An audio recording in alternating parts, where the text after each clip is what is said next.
but can't be. I can't be dull today though.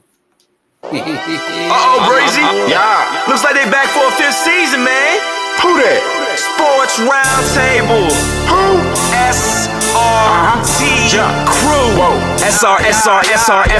They got that realness flowing in they DNA. Damn you lame if you ain't tuned to SRT today. HO got that payload when he say so. What you betting on? Don't get mad at me on fantasy. Break up Kyrie LeBron. I be smooth as sports superhero Hancock in the mix. Deal with roll tide forever. Real talk, you know who he gon' pick. See where I be with SRT. Behind the glass, that G-Money. They win strong, I never lose. 6-man elite, that's J Smooth. All you other sports radio shows is fake news. Believe it. Turn up your radios, cause it's time for SRT Radio. Yeah.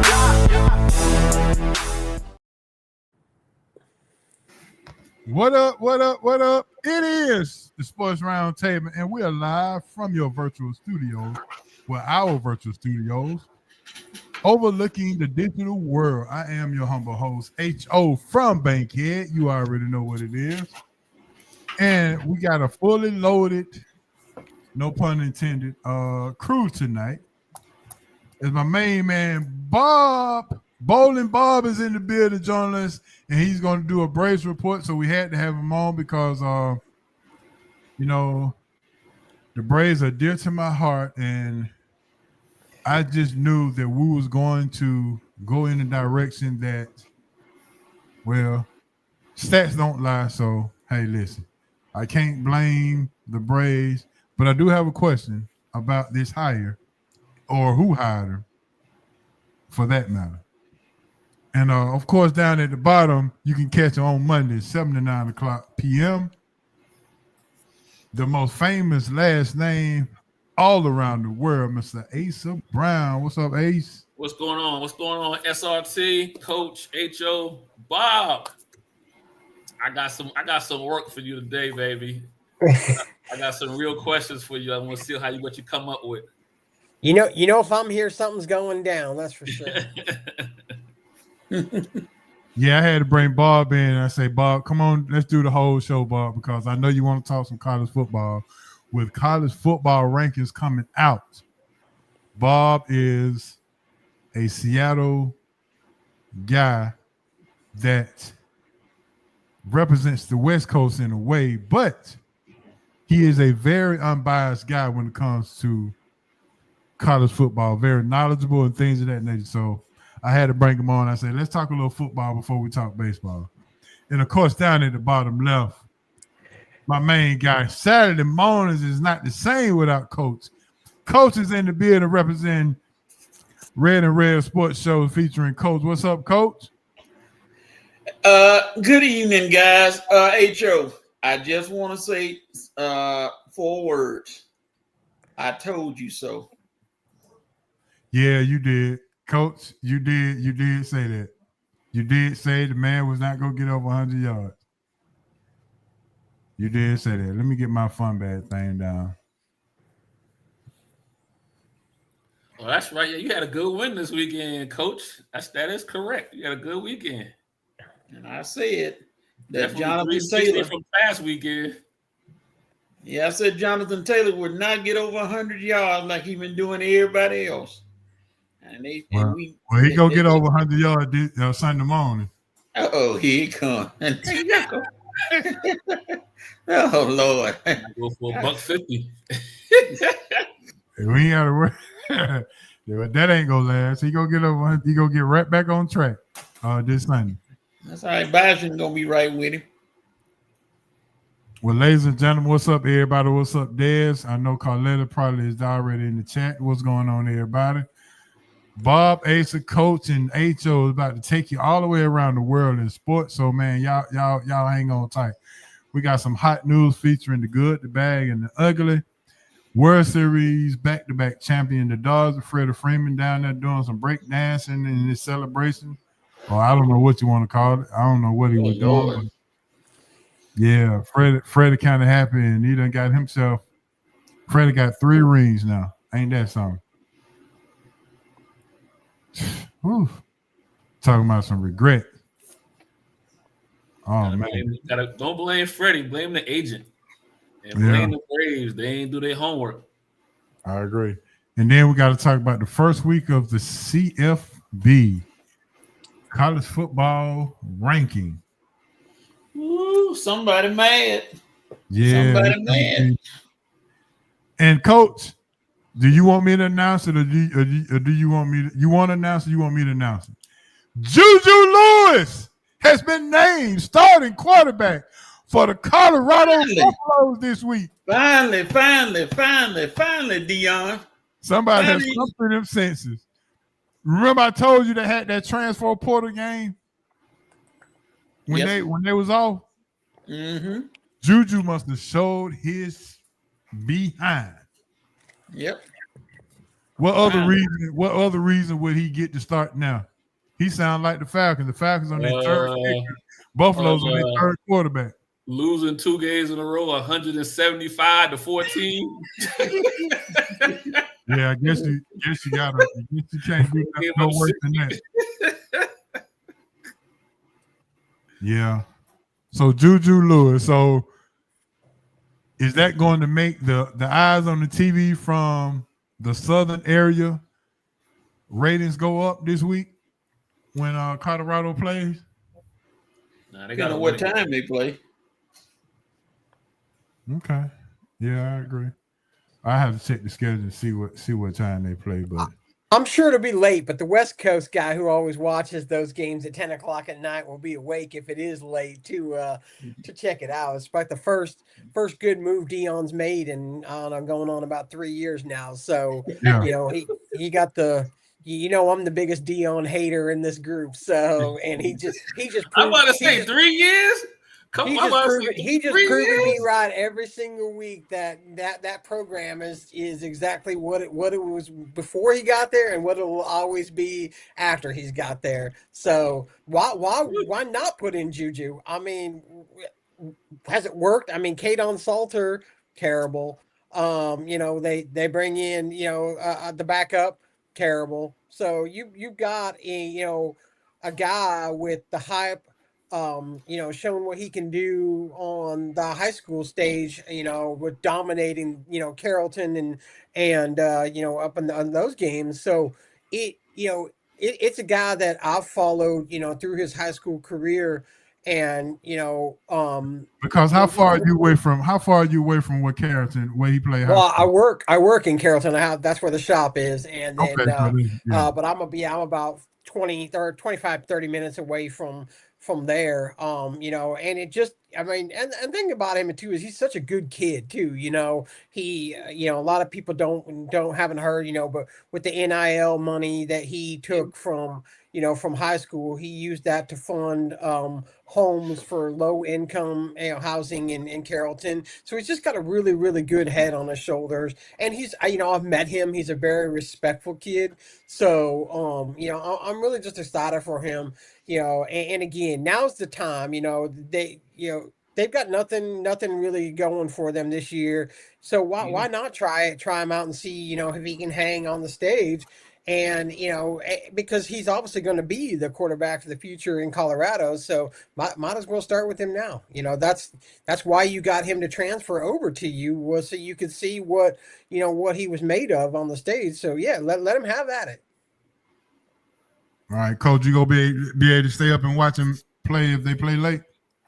Man, I go to bed after 12 every night. I'm watching something. So, and then, well, when what's name go off, I watch him. When the Fantastic Four go off, I put him on. All right, with that being said, fellas, you know what time it is. It is time for some hot news. And the hot news is sponsored by Big Easy Grill, 1193 Collier Road. Don't go to 1194. 1193 Collier Road. Well, I don't know.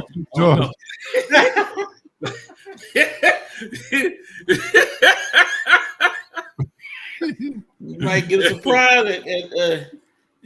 You'll love the color black. Yeah, the eyeballs was all popping over there. Yeah. 1193 Collier Road, Atlanta, Georgia, Big East Grill. the best Louisiana seafood in town. It is called Atlanta's best kept secret, and all the good things. It take 2 bites to get rid of one shrimp. The crab claws are awesome. Shrimp po' boy is a number one thing as well. And as Coach said, the red beans and rice, you gotta just have that. If they can get some cornbread, Coach said he'll give it a 10 out of 10. But Arnold Palmer and all of that is all at the Big Easy Grill. So we got to get over to the Big Easy Grill sooner or later, fellas, so we can really just get in on some college football and some college basketball now and just have some real good conversations. Somebody played Texas last night, didn't it? Yeah. Somebody got beat down too. Hey, I can't talk because yeah. Ooh, boy. Come on, Ace. Come on. Hey, listen. Before we get into this hot news, I want to go ahead and give you the question of the day and give you the rules and regulations to it. Because I told Cuz he done switched teams like 3 times. For your basketball team that you root for, give me your all-time starting 5, but your starting 5 cannot be past the year of 2000. 2000 is the cutoff. So 2000 up to today, give me your all-time starting 5 for the team that you root for. Bob, you going with Washington or Connecticut? For me, it's going to be tough because, I'm in the college basketball. I'm actually a Zags fan more than I think I am a Husky fan. So, all right, so we you got some good teams to pick from with the Zags, though. Yeah. One of them guys was there for like 12 years, so you'll be okay.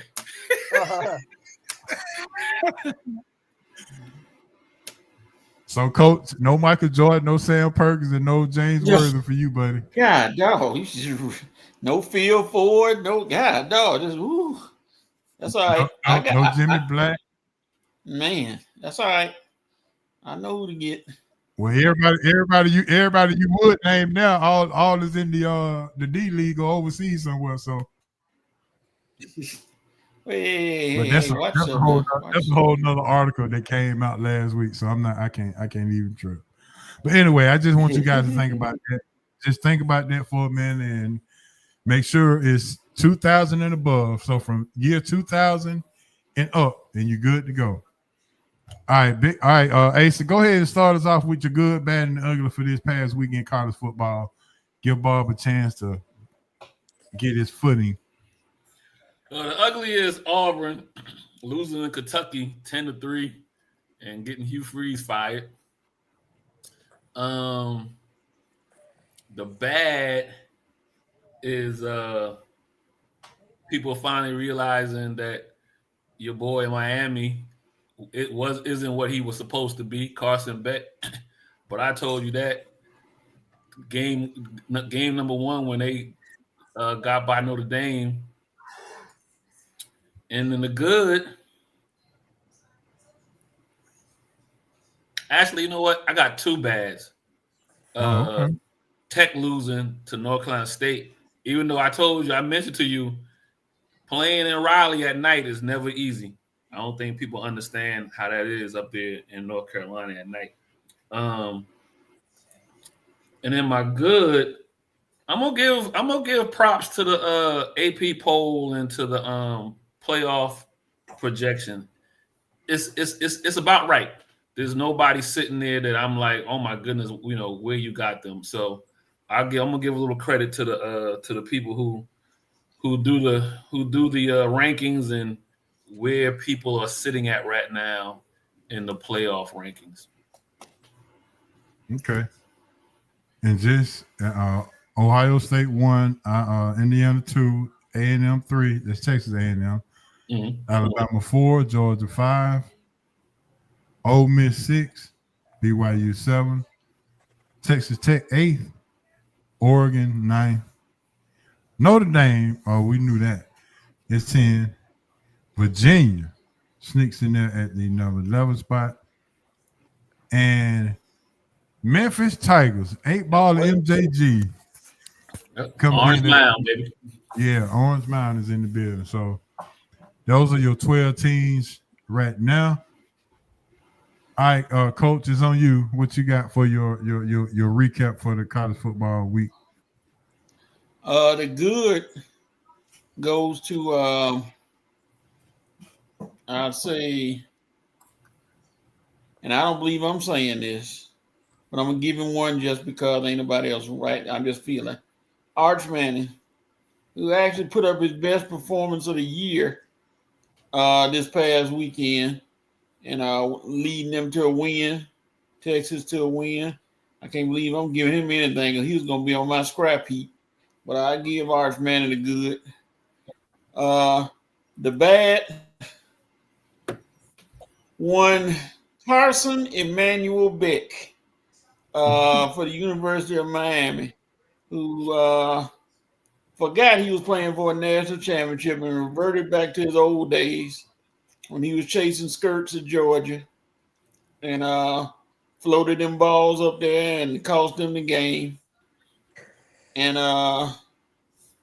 ugly and God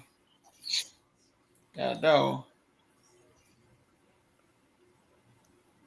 There's I got a lot of folk thinking about what ugly. Oh yeah, Dylan Raiola for Nebraska broke his fibula. Well, he got his fibula broke by my boys at USC, and he kept trying to get back out there. And bless his heart, he didn't know his fibula was broke, and now his season is over, and Nebraska, those bowl game predictions gonna go straight down because he was the key to them winning. So, but he's out for the year. So, Dylan Raiola, he gets my unfortunate ugly for being put at the game on Saturday. I was gonna say Dion, but we already gonna slap him around. So, All right, Bob, it's on you now. So you got your little taste of what's going on. So what you got, Bob?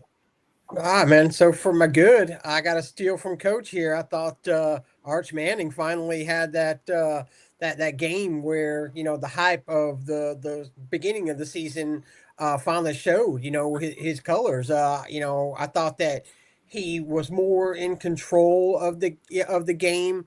Able to the first time I've seen this season too, where he was able to look past his first two options and then check down instead of forcing the ball into spots that are going to get him picked off or missing wildly. It was definitely the best game that he's had in his career, but also still quietly doing his thing is Fernando Mendoza. I mean, the kid can ball. I mean, he has been unreal all year. Indiana again, doing what they do in the regular season. But I need to see something from Indiana when it comes to postseason time. Let's see what they can do.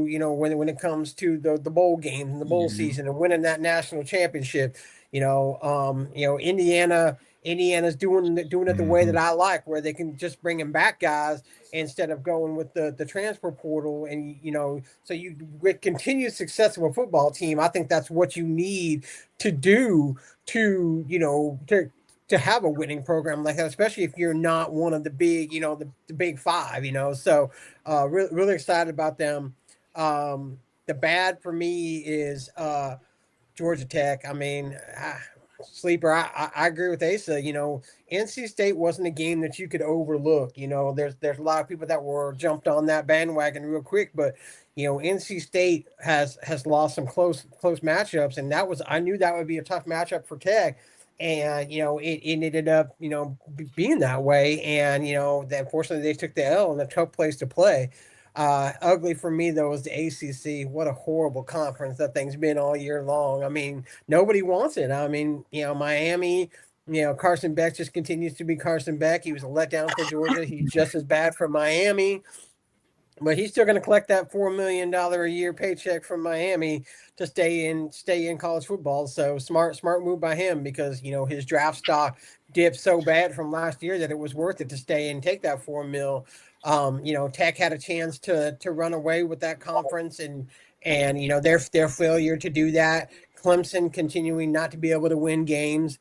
You know, and so it's just, you know, we're poor, you know, and then I got to put Auburn on that list as well. I mean, you know, Hugh Freeze, you know, sealed his fate. So 3 points against Kentucky, and you are offensive, supposed to be an offensive-minded guy. You know, but the thing is, you know, is now, you know, with the coaching carousel being the way it is, it's going to be interesting to see who's taking these programs, you know, when time comes. So, but yeah, hire from within. This has been the craziest NCAA football season I can remember in so long. I mean, usually by now, you know, you can paint, you know, who's going to be that team, you know, but this year, I mean, Ohio State, obviously, you know, they've got to be the favorites, but I mean, you know, if Ohio State's to get upset, it is a wide open, you know, thing right now. I mean, even in the non-conference, you know, nobody wants that one either. I mean, right now it's Memphis, but you know, that could literally change week to week. So, you know, no one wants it on the outside conference, you know, outside power conferences. So it's a lot of fun to watch this year. All right, fellas. I'm gonna go with the Georgia Tech for the bad, Carson Beck for the ugly, and the good is Haynes King continues to put his name in the hat to get invited to New York as he threw for over 400 yards and had over 500 yards total offense. As on the road, might I add, as well. So Haynes King is putting his name in the hat to get invited to New York. And he ain't going to New York to go shopping either. He's going to New York to try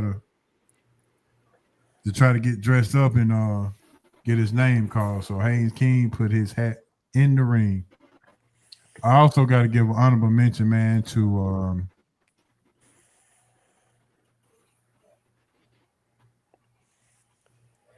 SMU. SMU has just come into the ACC and just been a steady, consistent, good team as they beat Miami. Texas boys. Yeah, so got to give a lot of shout out to the SMU. Oh, I mean, who knew SMU would come to the ACC and do that? Yeah, no, basically, okay. So you called it last year. I called it Texas SMU's inaugural season in ACC. I like they're gonna be in the ACC championship game just because ACC overall talent as a conference is down. And so, you know, SMU, when they were in the Big 12, they just didn't have the talent to beat Oklahoma State, Texas, but that middle talent in the Big 12 by all means can run with the ACC. And so, that Dallas area produces some athletes.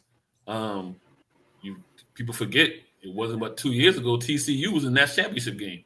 Now they got the doors blown off of them, but it's still something about, you know what I mean, being able to, you know, be in a national championship game in that TCU is that Dallas area. So I'm not surprised at all.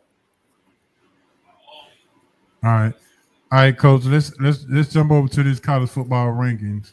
Are you satisfied with the 12 teams that's been ranked right now? Do you have a problem, an issue? Somebody need to be moved up, down, back? What's your thoughts on that?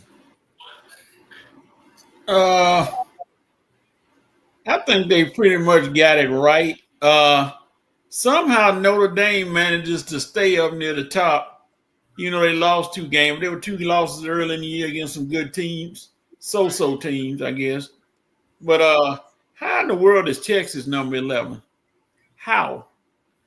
I don't understand. How does Texas climb up to number 11, considering who they played, how they played, what they're doing? They somehow crept back into the top 15, and they're going to try to ease them into the play. Well, I ain't going to say much about them, but that's going to end this weekend against Georgia. That'll put them out of it. That'll be 3 losses for them. Now, they beat Georgia. That'll be 3 losses for Georgia, and then that's going to bring another problem. But anyway, I think for the most part, they got it right. And it's looking pretty good. It's the first one. So it's always going to be some mix up and going to be some moving around. But I know two things. One thing, Ohio State and Indiana going to pretty much be up there near the top of the whole year, considering their schedule, which is very fragrant. Yeah. Just so you know, Virginia's ranked number 11, Coach. Well, they lead the ACC, so they got to be up there. They lead. Georgia Tech got a chance to be in that spot, but they're not in the top 12 right now. Texas. But I understand what you're saying. All right, Bob, it's on you. What you got on college football? What you think? What you like and what you don't like? I liked it. Like Coach just said, it's the first ranking, so it's pretty much going to go down the line, usually close to AP ranking, stuff like that. Nobody on the list surprised me, like other than Memphis, like I was saying, but they're, like I said, that's got the most probability of changing. I do think Ohio State will run the table. Indiana shouldn't have an issue running the table. And then, obviously, how many SEC teams get in, will make a difference. SEC's been, real good this year. I mean, it's an enjoyable conference to watch. There's new blood, Georgia having that loss against Bama, those are two teams that now have to, both Bama and Georgia, they have to keep it clean the rest of the year. So, the first one, I normally don't have too much of a gripe with. It's usually down by the last one or second to last one. I think that teams that, maybe got overlooked, and then, or maybe, they got teams that got put in because of their fan base and selling tickets, like Notre Dame. I agree. Notre Dame, isn't really deserving. I mean, if I had to say a team that I didn't think should be in right now, it would be them. But again, their fan base buys tickets, and that the NCAA might say, that's not about the money, but I think we all know better than that, so you're going to want to have guys in there that can, you don't want an empty stadium for a college football playoff game. That's for sure. All right, we got a Dodger fan in the house. What's up, Mo? Mo saying hey to everybody. What's going on, Monique? Mm-hmm. She's a Dodger fan, and she's happy. All right, speaking of baseball,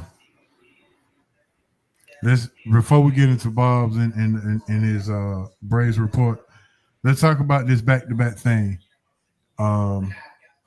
Coach, Dodger Blue go back-to-back for the first time in a long time. A team goes back-to-back for the World Series. Your thoughts on the World Series game, and how did they do it?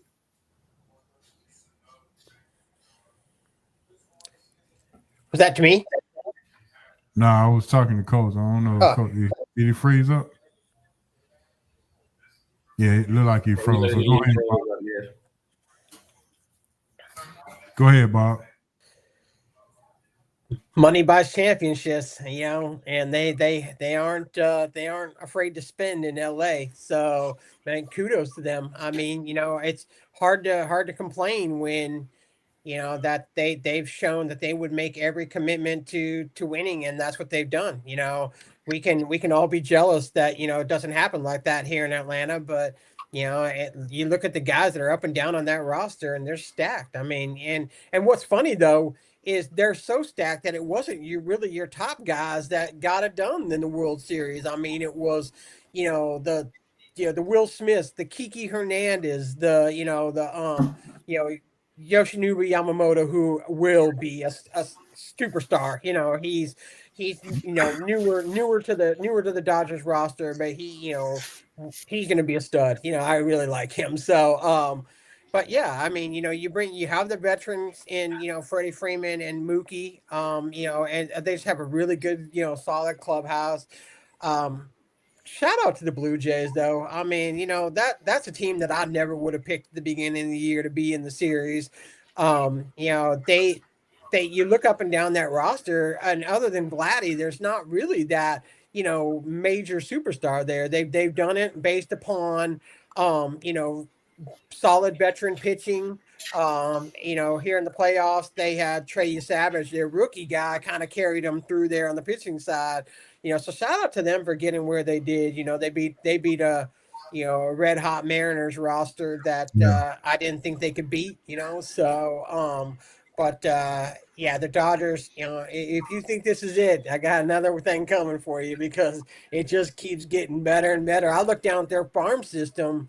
Their farm system is stacked. I mean, they got guys coming that they don't have positions for, but are ready to take over when the vets, do decide that, to retire or, price themselves out in LA if there is such a thing as pricing themselves out in LA. But if you get guys that can commit to the deferred contracts and stuff like that, why not? I mean, I don't know why every team isn't doing using that as their playbook for how to have a World Series roster.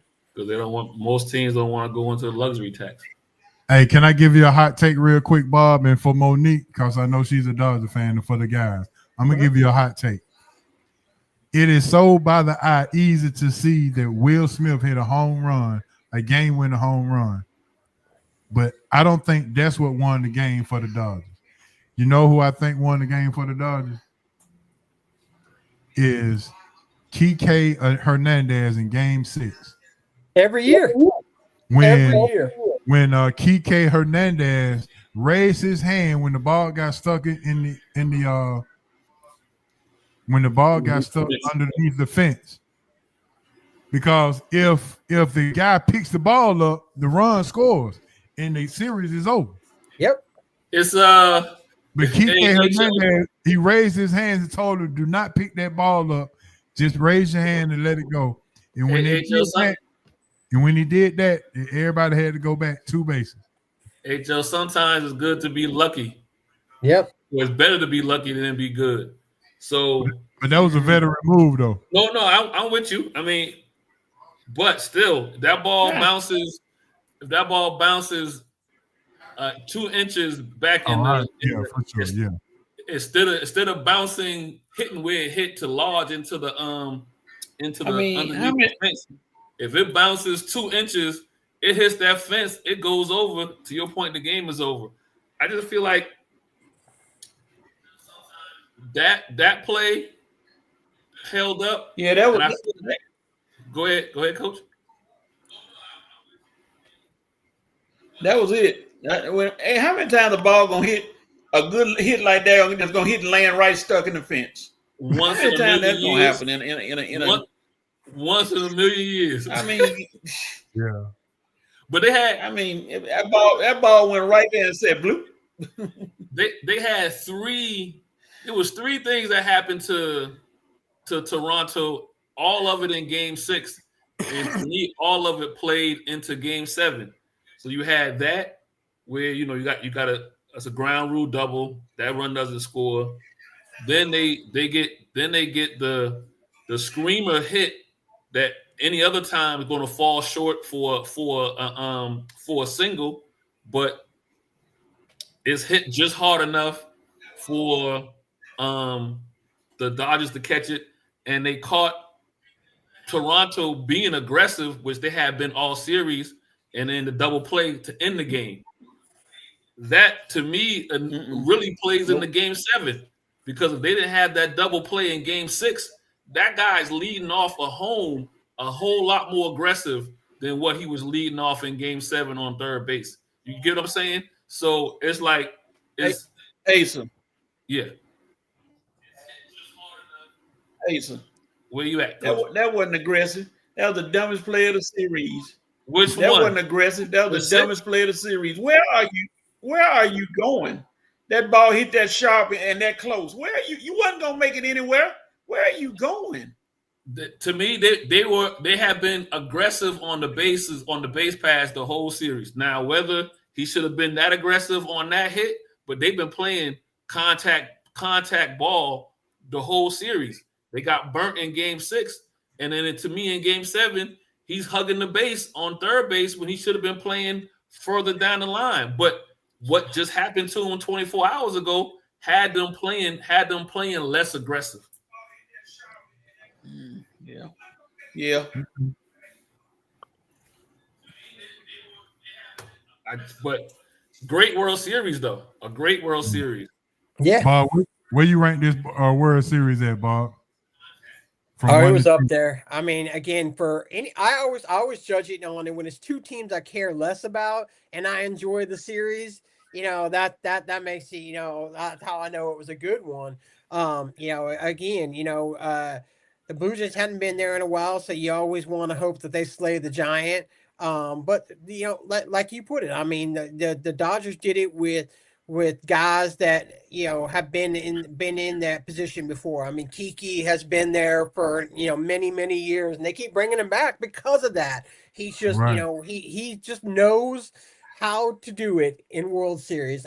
You look at plays, and they don't it won't scream in the stats, but you look at it involves Kike, it involves Will Smith, those guys that have been there for the range, and so it's a well balanced team. Again, there's a reason that they win World Series, and there's a reason they'll win more. So just hard to beat them. I mean, it's hard to beat that kind of talent, and it's hard to beat that kind of payroll. Yeah, I agree. With that being said, Bob, we're gonna just slide right on into this Braves report. So, Bob, let's go ahead and get it out the way. If you've been living up under a rock, the Braves have announced a new manager for the 2026 season, and they stayed in-house and they stayed on the bench, and it is Mr. Walt Weiss, who used to actually play for the Braves. They came over to the Braves as a coach 8 years ago, but he also played for the Braves, and he was an all-star with the Braves as well. Maybe a lot of people don't remember that, but Walt Weiss was an all-star shortstop with the Atlanta Braves. So, Bob. He was the manager at Colorado, too. Yeah, manager at Colorado, played with the Braves. Bob, what was your first initial thoughts when the Braves hired Walt Weiss? Well, I can 100% tell you that was not the Braves' decision until Monday. Danny Lehman, the bench coach for the Dodgers, was the guy. If it was Walt Weiss, why was it not announced right off the bat? If you're bringing a guy up that's already there, that's an announcement you make as soon as the managers decide to step down.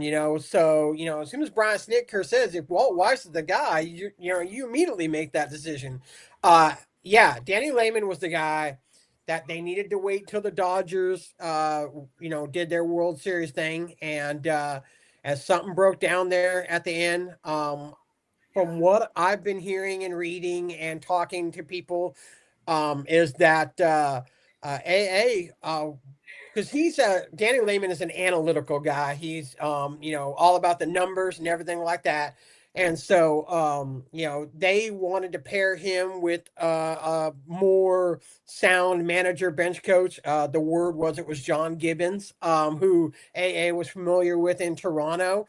And Danny Lehman said no. He didn't want, a hand-picked bench coach. He wanted a guy that he brought in himself. And so that all broke down at the very end. And then, they just went back around and said, hey, we've already got a guy that knows the Braves way. Walt Weiss will be good. I mean, he's the prototypical Braves manager, old school. He obviously has the respect of, his roster. I mean, there was a lot of guys that were there for his introduction as the Braves manager, and support.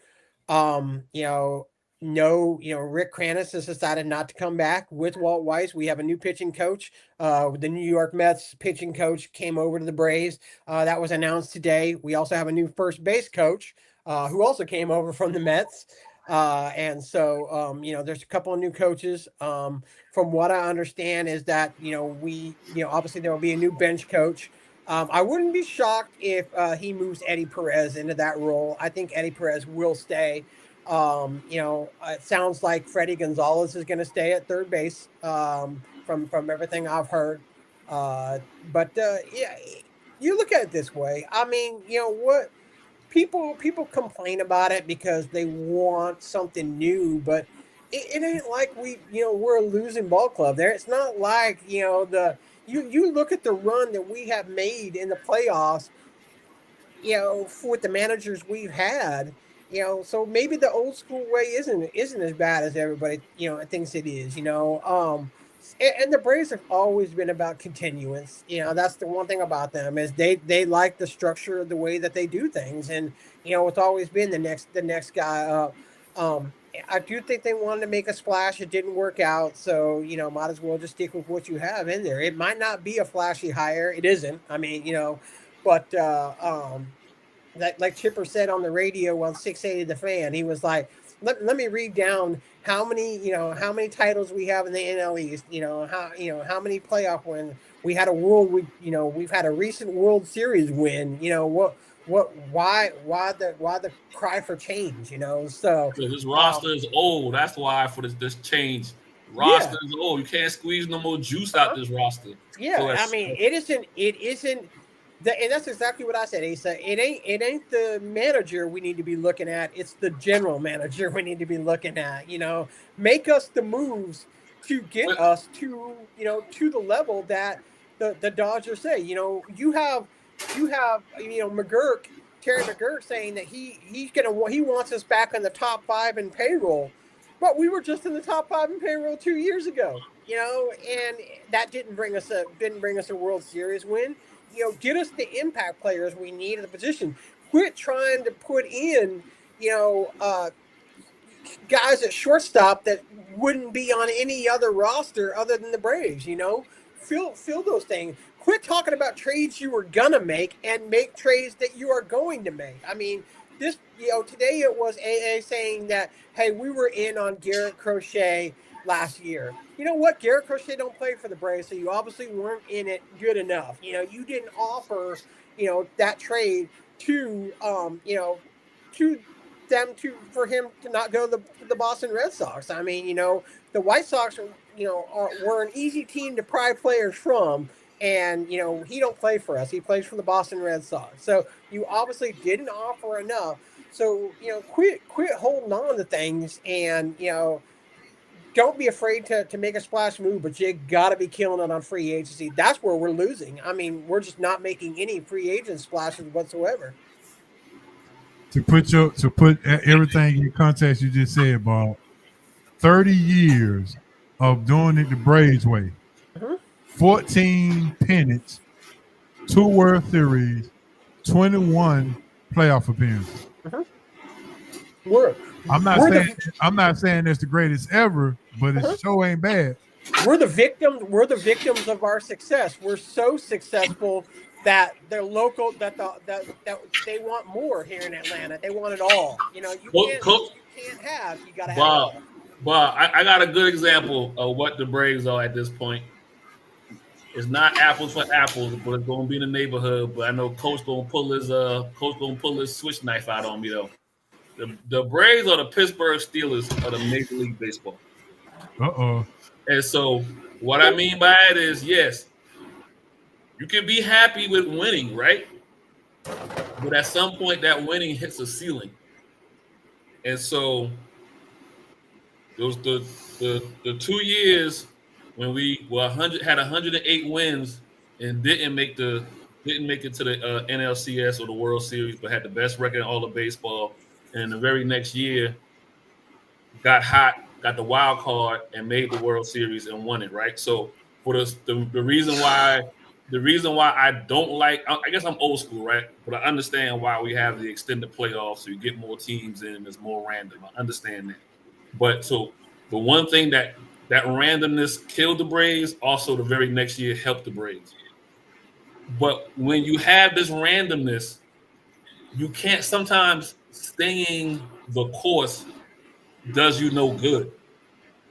And so that's why I was hoping that they would get a younger manager, someone with some fresh eyes, a new way of thinking, and then that way it might force upper management, GM, to make some trades, to make some hard decisions about getting rid of some people like Albies, or like to me, the only two people on the roster that you got to keep, to me, is untouchable is Acuna and Olsen.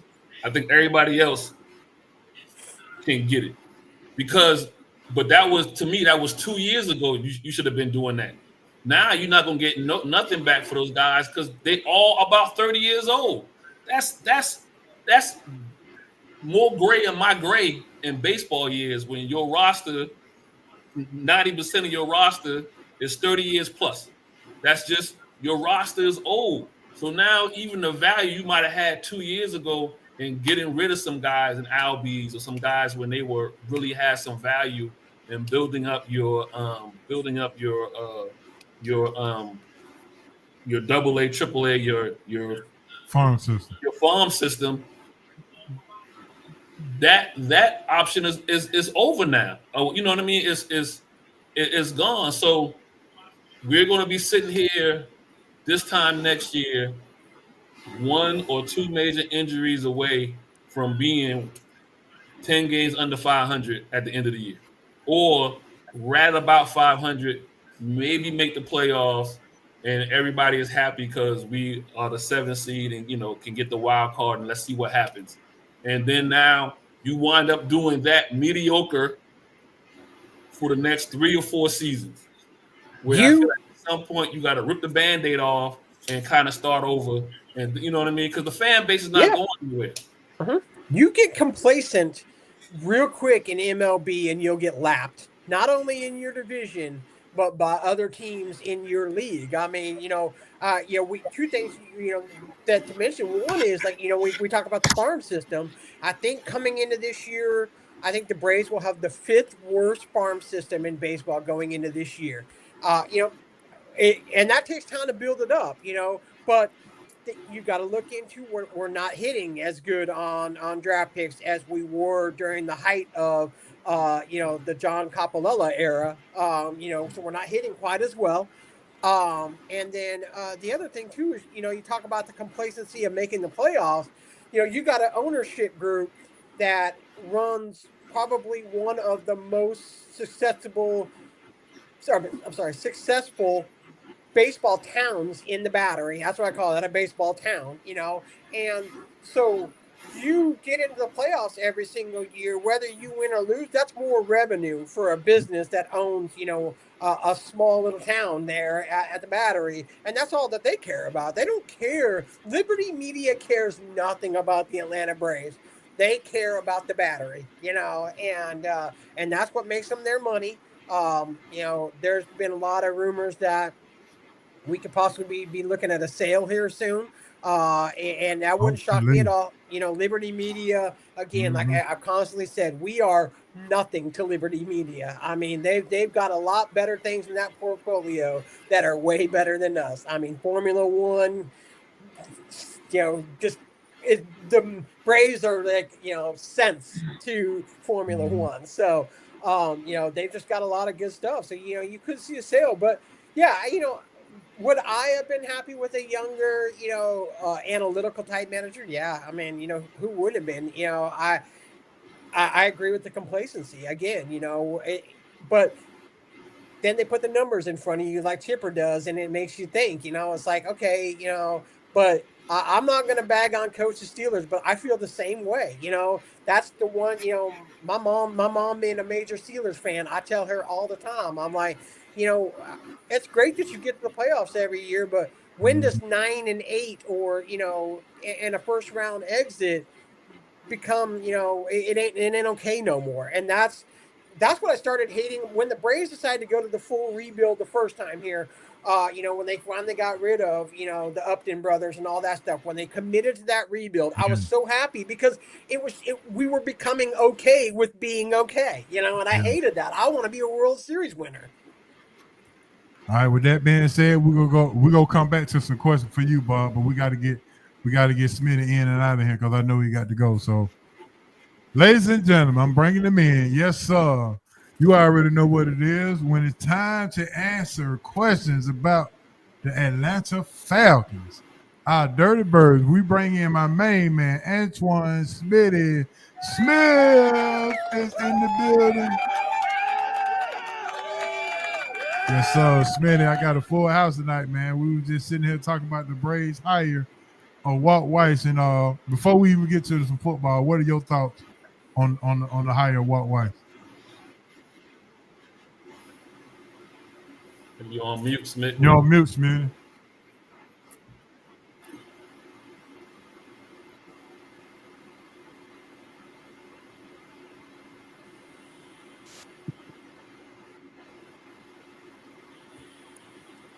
Can you hear me now? Yeah, there we go. Okay, my bad. It went exactly how I said it was going to go. They was going to keep it in-house. It's been like that for the last 40 years. And I really didn't expect nothing to change. Because think about it. Bobby Cox was a AAA coach before taking over as manager.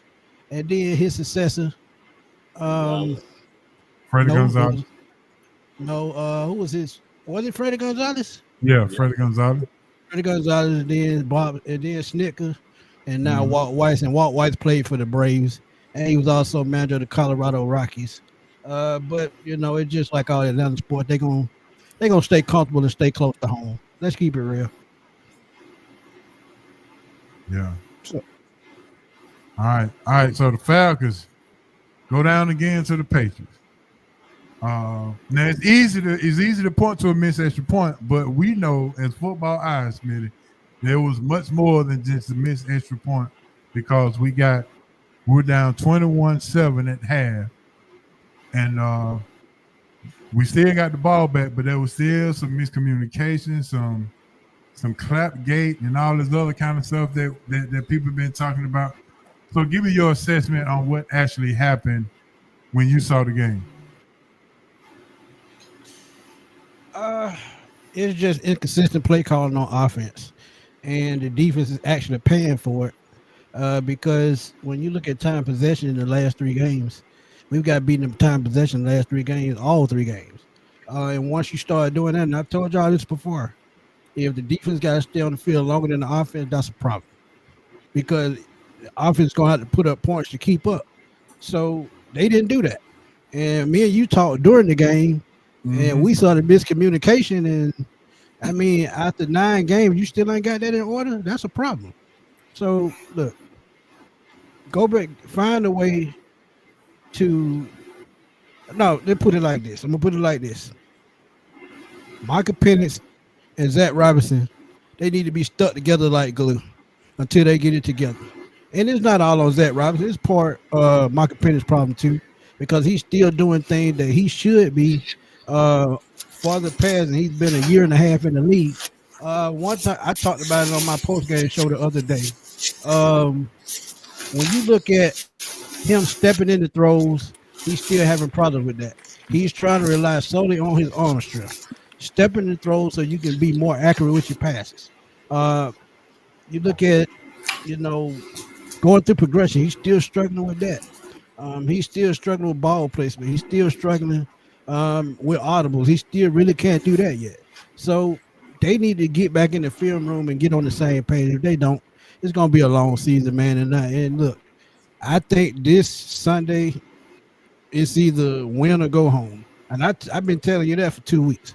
So now it's win or go home. And I think Raheem, his job depends on this. Hate to say it, but I think it does. Well, Coach said that Jonathan Taylor won't go rush over 100 yards against the Steelers.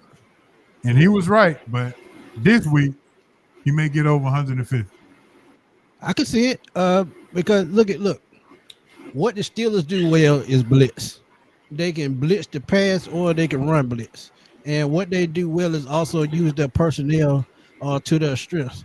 Now, I've been saying since week 1, the Falcons with all the young players and all the speed, I think they should try a similar take to their defense because what they have built is a 3-4 defense. But what Ulbrich likes to run is a hybrid 4-3 type offense where I hate to say it, but the ends drop back in coverage. But the Falcons have a deficiency in the interior of the defensive line. And that's not going to change until they go get a space eater. So with Jonathan Taylor, you're going to have to find a guy that's going to be able to fill those run gaps. If they can't do that, which they struggle with the last 3 games, it will be about 150. And I said that the other day. If they don't get that under control, it could be 200. Why? Because Daniel Jones can use his legs too. And when you have a quarterback that's mobile, I mean, that loosens up the defense just a little bit more and put them on edge. And we know Jonathan Taylor, once he hits a hole, he gone. So it's gonna be tough. It's gonna be tough. Indianapolis gonna lean into the run this week anyway because they can't put the ball in Indiana Jones's hands, so they're gonna lean into the run game a whole lot this week. Hey Smitty, I know we've been talking about bad play calling and possibly if we can get a better play calling, and I know you've been mentioning the name Mike McDaniel for Miami, but I'm gonna bring up a name that you and Bob may smile about. How about we go into the college ranks and get Ryan Grubb, who coached Michael Penix at Washington?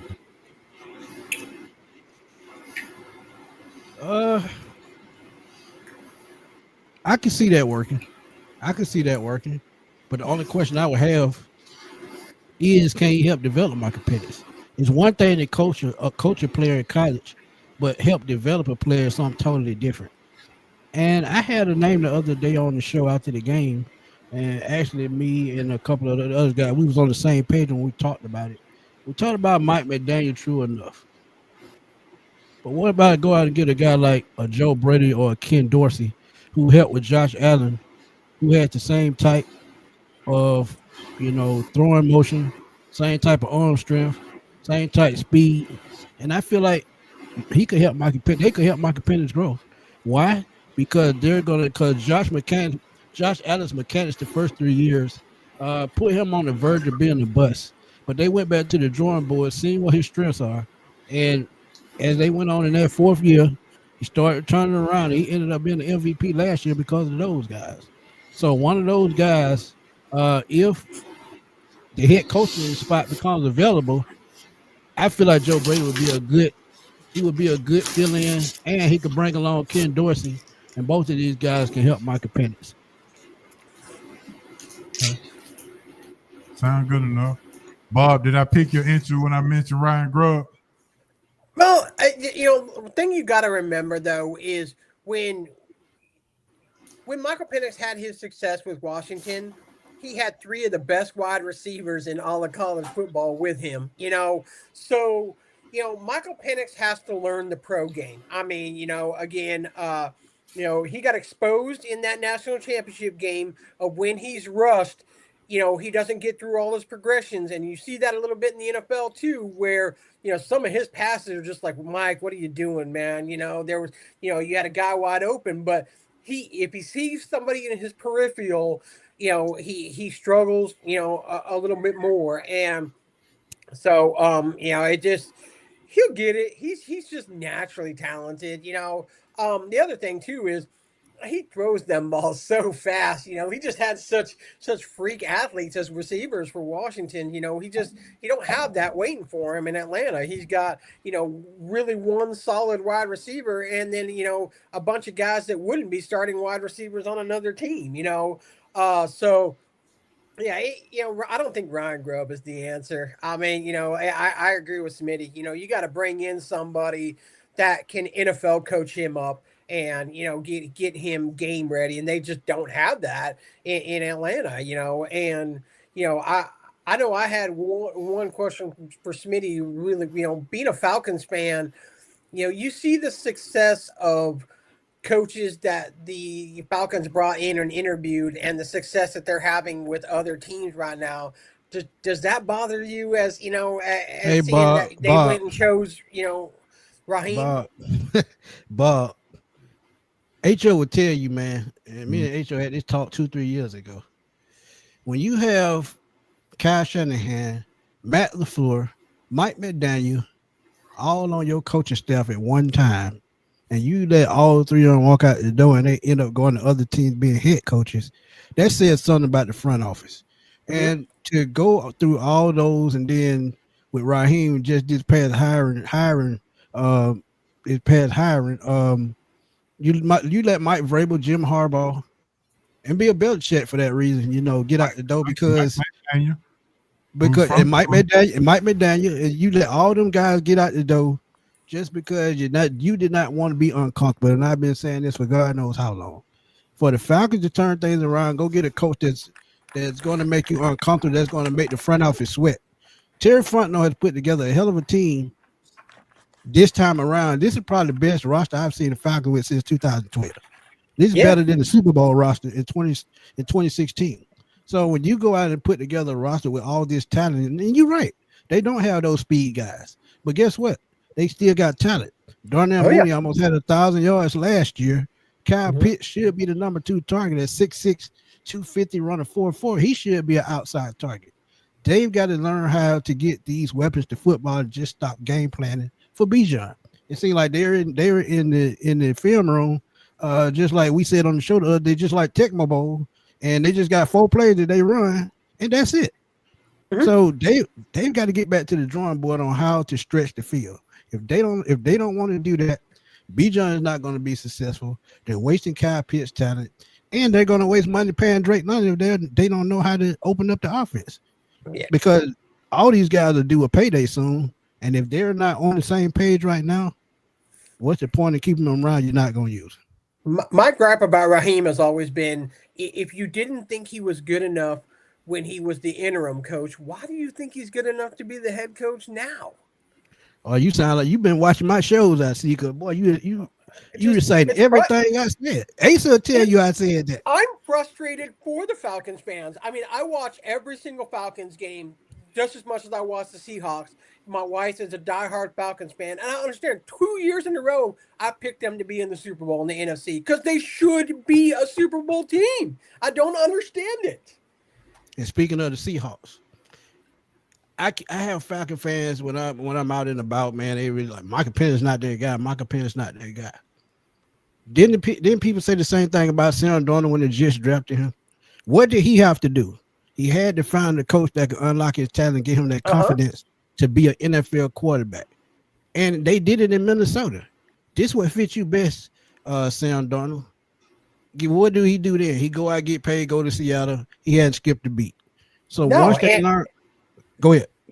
Oh, I was just saying, and then they have one weakness, and that's, they're one wide receiver away. So what do? They go trade. They go get it. Right. And the Falcons do nothing, and that's frustrating, But yeah, we go get the one missing piece that we got. Now I legit think the Seahawks are a deep one of the top teams in the NFC. Yeah. If they learn how to win at home again, they're going to be unstoppable. Right. And the reason why they probably didn't make any moves is not only because that Kirk Cousins contract. I don't think they have confidence in the offensive coordinator to guide this offense. And if he can't do that, hey, it's just going to be 2 years in a row that we fired 2 people that we should have never hired. And that's Jimmy Lake and that's Zach Robinson. And go ahead, H. My bad. I was going to ask you if we don't show up Sunday morning while everybody's missing church. How soon would it be before Coach Raw lose the locker room? True honesty, he lost the locker room last year after that Saints game. I told y'all that already. That's just something that he never recovered from. And if you look at this season right here, it's going down the same drain. That's 2 years in a row that you lost to a 1-6, 1-17, or 2-7 last year, but a team that was well under 500 that didn't have nothing going for themselves, and you had them looking like they was undefeated. So he lost the locker room already. It's just a matter of Arthur Terry Fontenot gonna pull the trigger before the season over.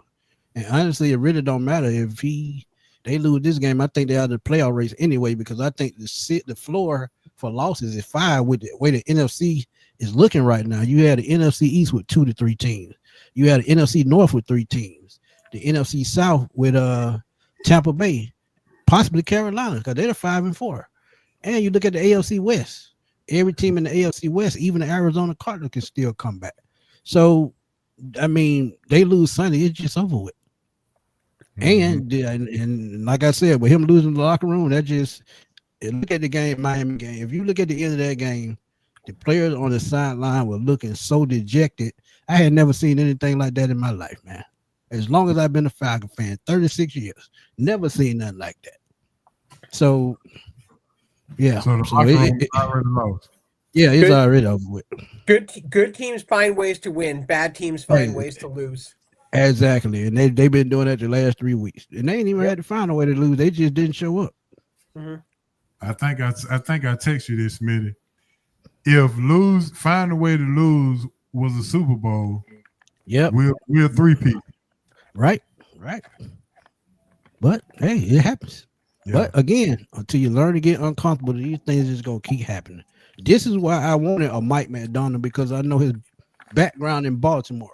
This is why I wanted a Mike Vrabel, because I knew his background in New England. Look at what he's doing right now. He's busting that team down from the rooter to the tutor and bringing in brand new players, and they still winning. Why?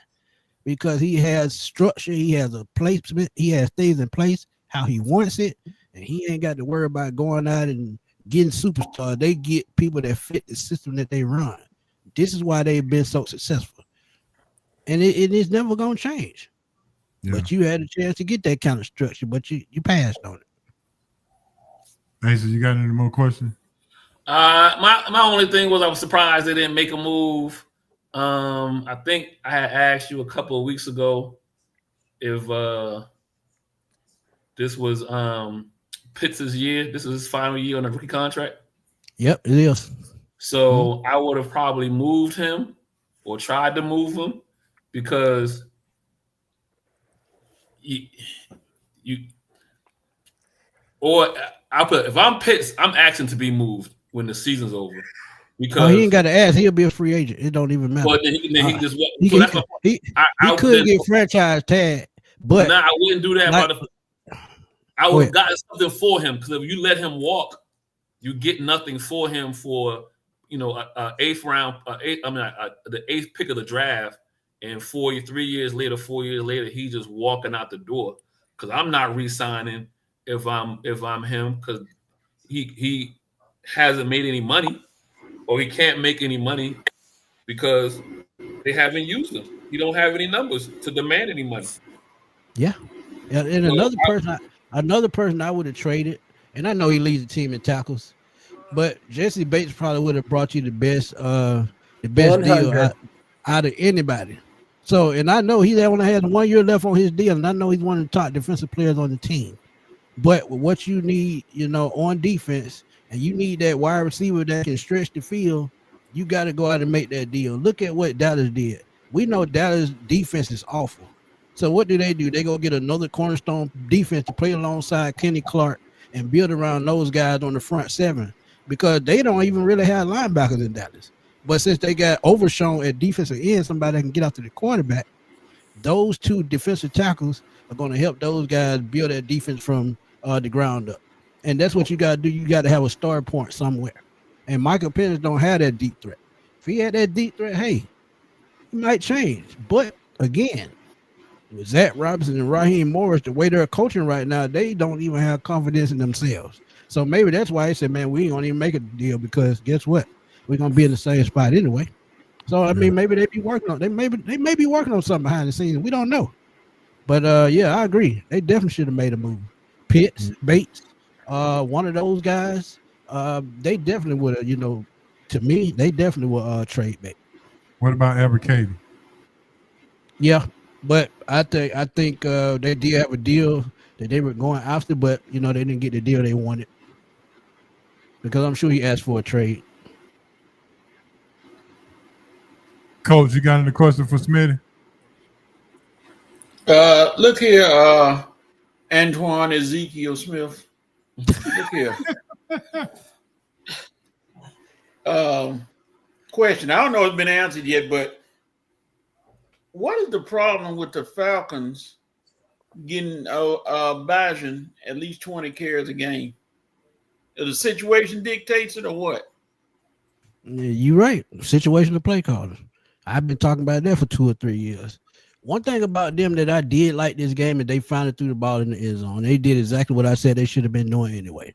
Throw Drake or Kyle a back shoulder fade, or just throw it up and let them go get it. Who gonna stop them?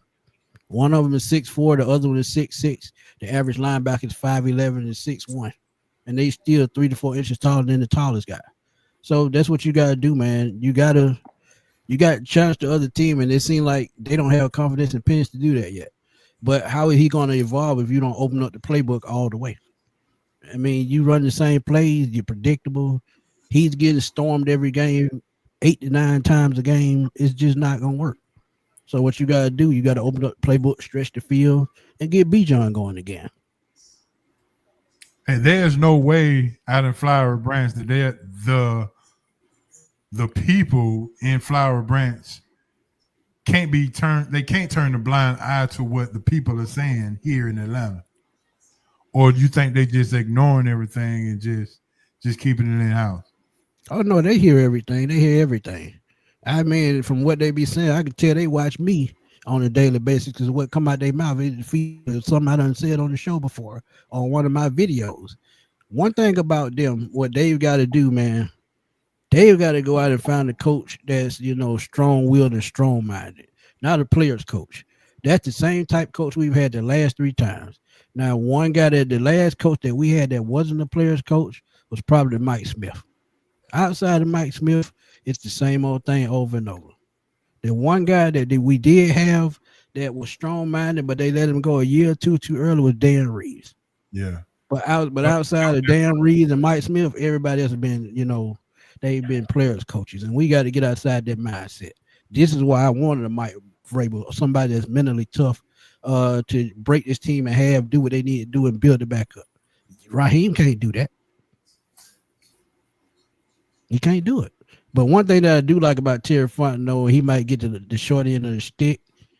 He's been one of the better scouts for this team. He's went out and found talent through the draft, through free agency, CFL, whatever you want to call it. He's been the strong point in the building block of this team the last 5 years. And he don't get a credit for that. Why? Because the front office is sticking their hand in the pot, trying to, mix it the way they want to mix it instead of let him do his job. If he does his job correctly, I guarantee you he can go out and find the right coach. I guarantee it. But Rich McKay and Arthur Blank, they want their type coach. All right, Smitty, let's go ahead and clear up these rumors. And okay. On this show, we don't start rumors. We just talk about them when they come out. Right.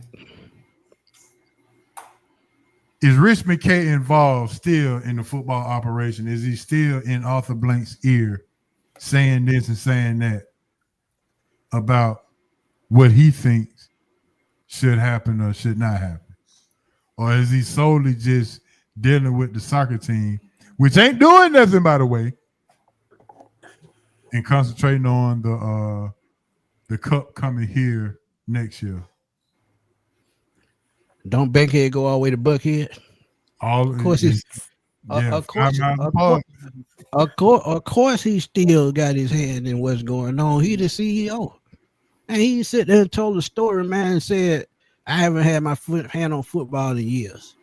If you Arthur Blank right hand man, yeah, I know you work at the league office in New York. I know you work at the stadium for the events and getting all those together, and the Atlanta United front office.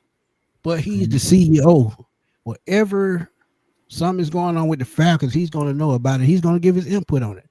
They might not agree with it, but he's going to give his input on whatever's going on. It's Arthur Blank, Rich McKay, then Terry Fontenot. And it doesn't supposed to. What about Greg Beadle? I don't think Greg Beadle too much puts input into nothing. I just think he has a title. Just be real. Because you got to remember, Rich McKay was the president at first, but they took the title from him and gave it to Beatles. So I mean, he just a yes man. Beatles is he just a yes man. So at the end of the day, man, you got to change order. You got to just change order what's going on in front office. And it's the same thing. I got a buddy, a good friend of mine. He's a Saints podcaster. He knows everything that goes on with the Saints. Mickey Loomis is doing the exact same thing in New Orleans. You got to let the GM do their job, man, the right way. And if you don't do that, it's not going to fly right. For instance,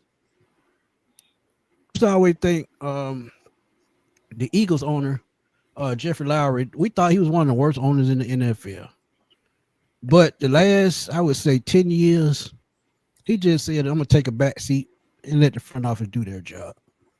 What have they done in the last 10 years?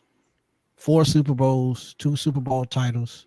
Finally found a quarterback that they can, they can do what they need to do at quarterback. They make a move for Saquon Barkley last year. But what have they done the last 2 to 3 years? They've just retooled that team year after year. They picked up draft picks along the way. And now they're trading veterans and guys that they know can make a difference. That's how you have to build a team. But when you let your GM do their job and the owner step out the way, these are the type things that can happen.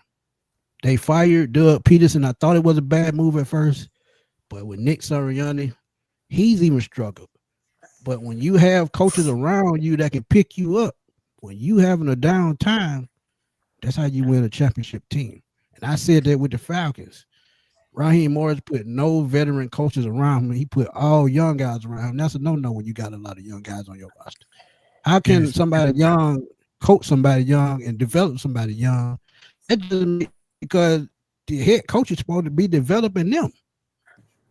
Now, if he had more veteran players, I can understand it, because the veteran players will show that young offensive defensive coordinator how to get things done.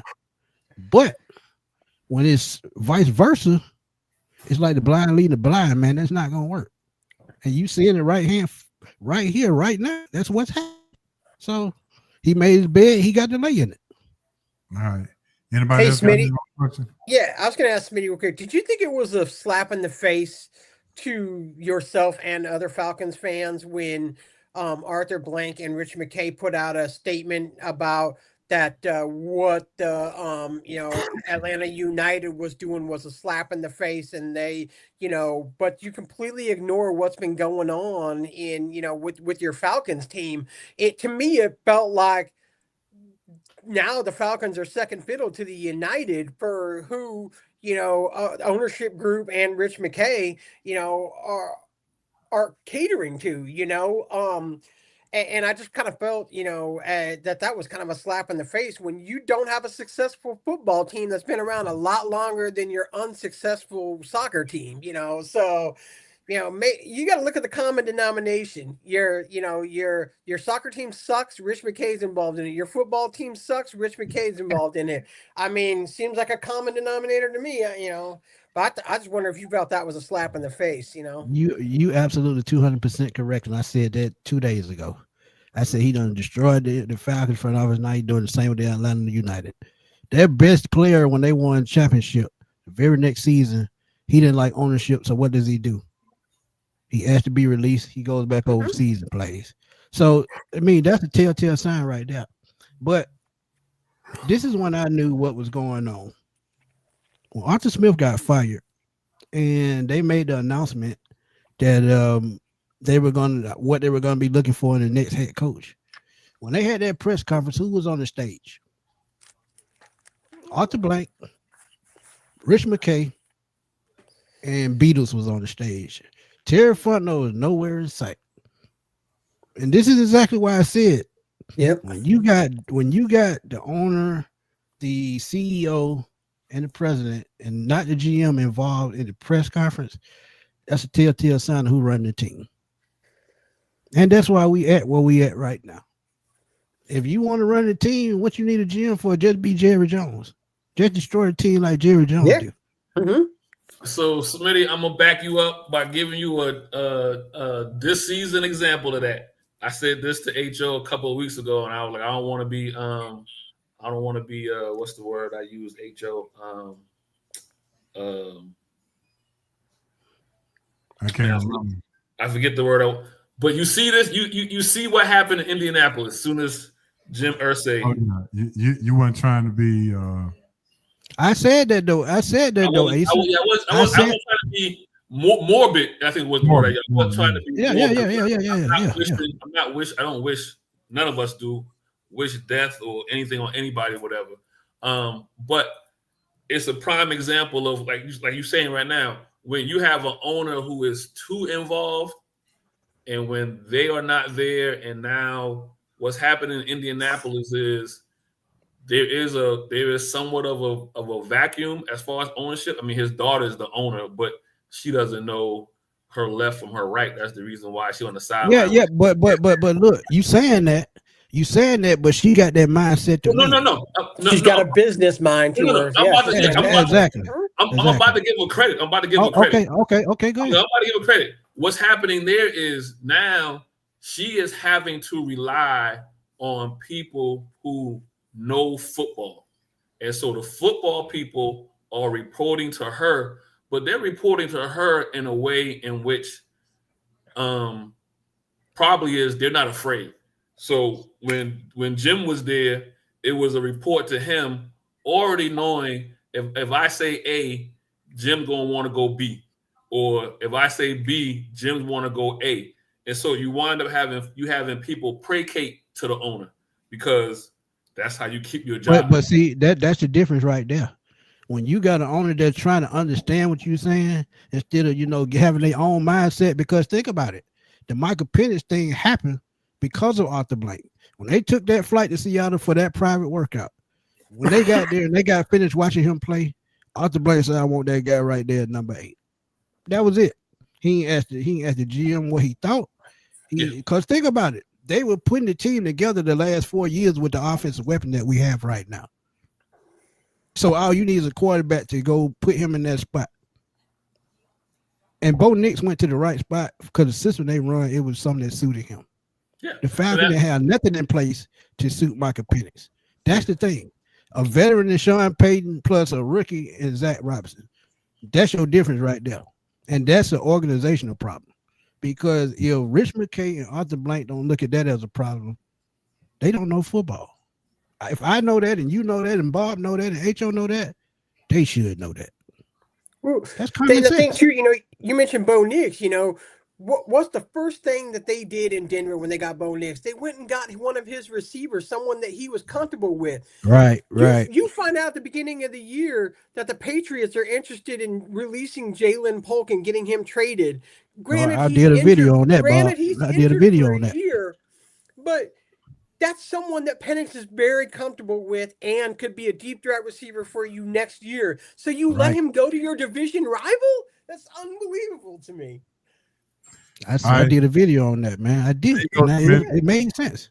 There you go, Smith. Dez, absolutely. I mean, and he told him about that. Hold on. He told him about that. That's when Arthur Blank made the side deal with Fred Smith, RIP Fred Smith, to get that the sponsorship for FedEx. He made the side deal first, then hired Arthur Smith, and then hired Terry. Right. Well, he had to get the money first. Well, excuse me. Rich McKay made the deal for Arthur Blank. Right. But see, that's what I'm saying. When those two guys got their hands in the pot, it's never gonna be right. Let the GM do his damn job. I mean, it's just that simple. And I gotta say what's up to Z, man. Z told me what's up, man. I was just running off at the mouth, man. What's up, Z?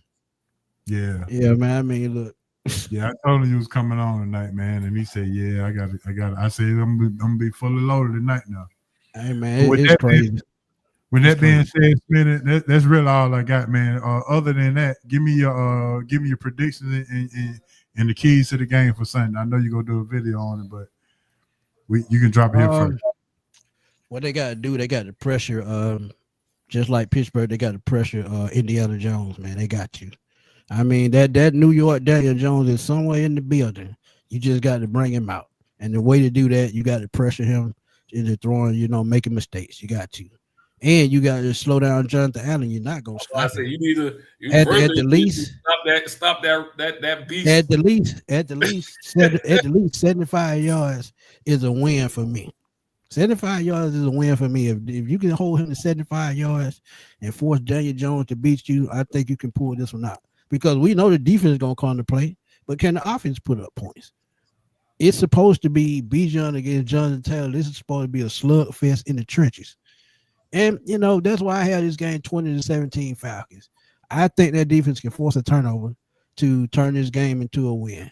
But if they do lose this game, all hell finna break loose. I'm telling y'all that right now. So if the new kicker misses a field goal, does he get next week?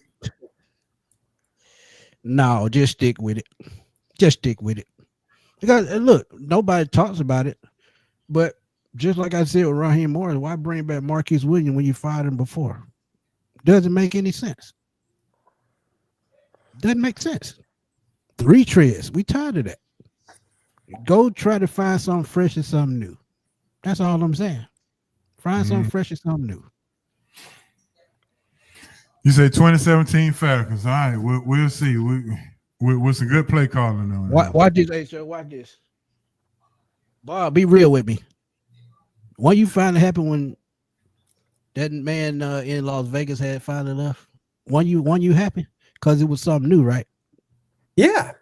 I mean, again, complacency doesn't equal winning. I mean, it never has, and so and another thing, Lord rest the soul of their former owner, Mr. Allen.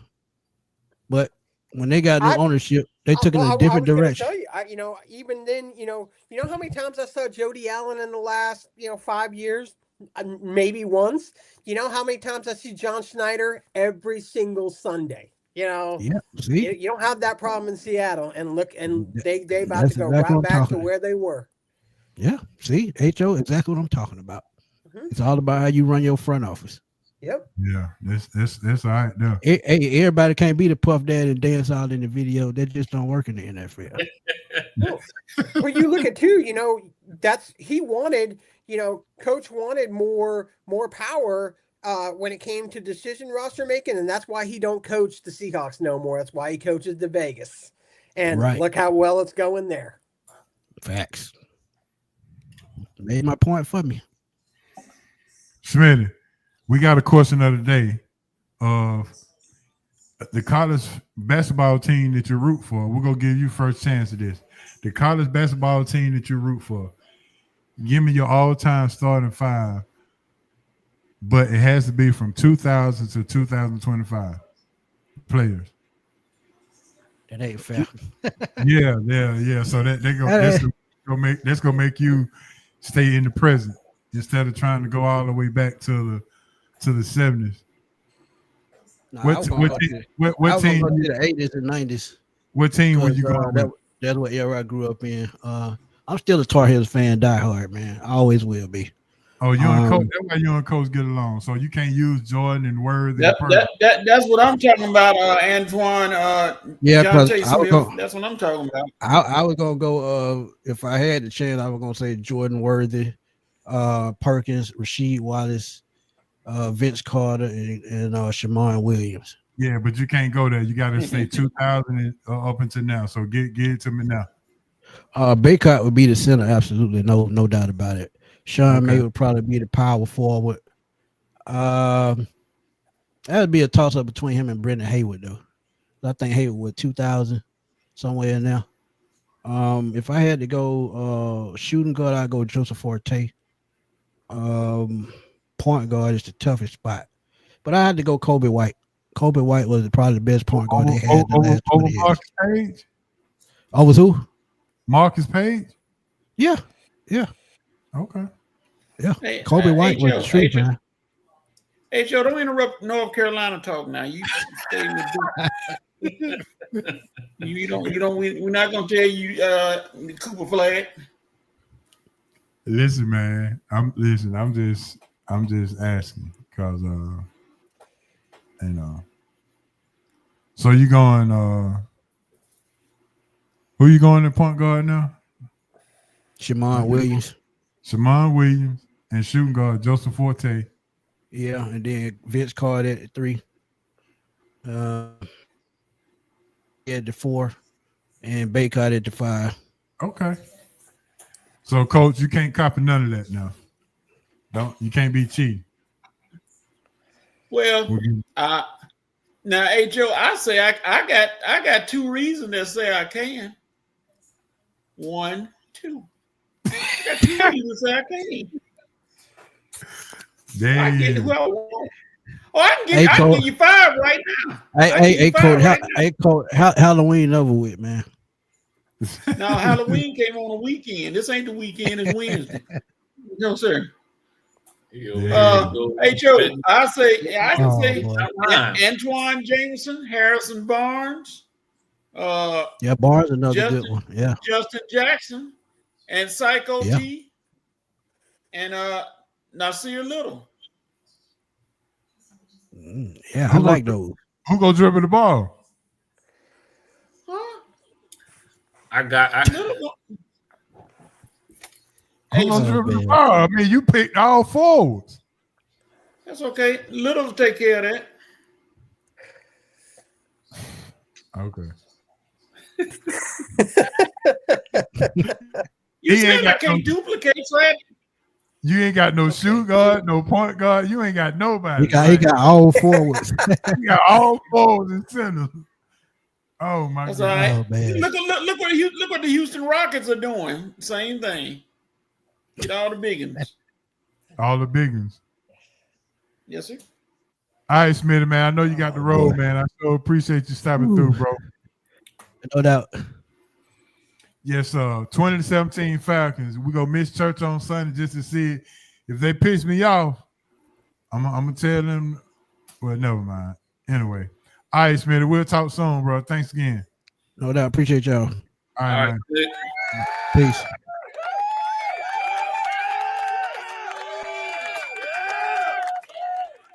Antoine Smith. Coach, everybody looked at you with all them foes like, what is he talking about? Come on. That's right. Yeah. Ain't no small ball for Coach. No. I'll let Jameson. I'll let Harrison Barnes bring it up. No problem. I'll get somebody big. I ain't no problem. Put a sizable lineup out there and say beat him if you can. He took all the ones I'll take, so I can't get nobody else.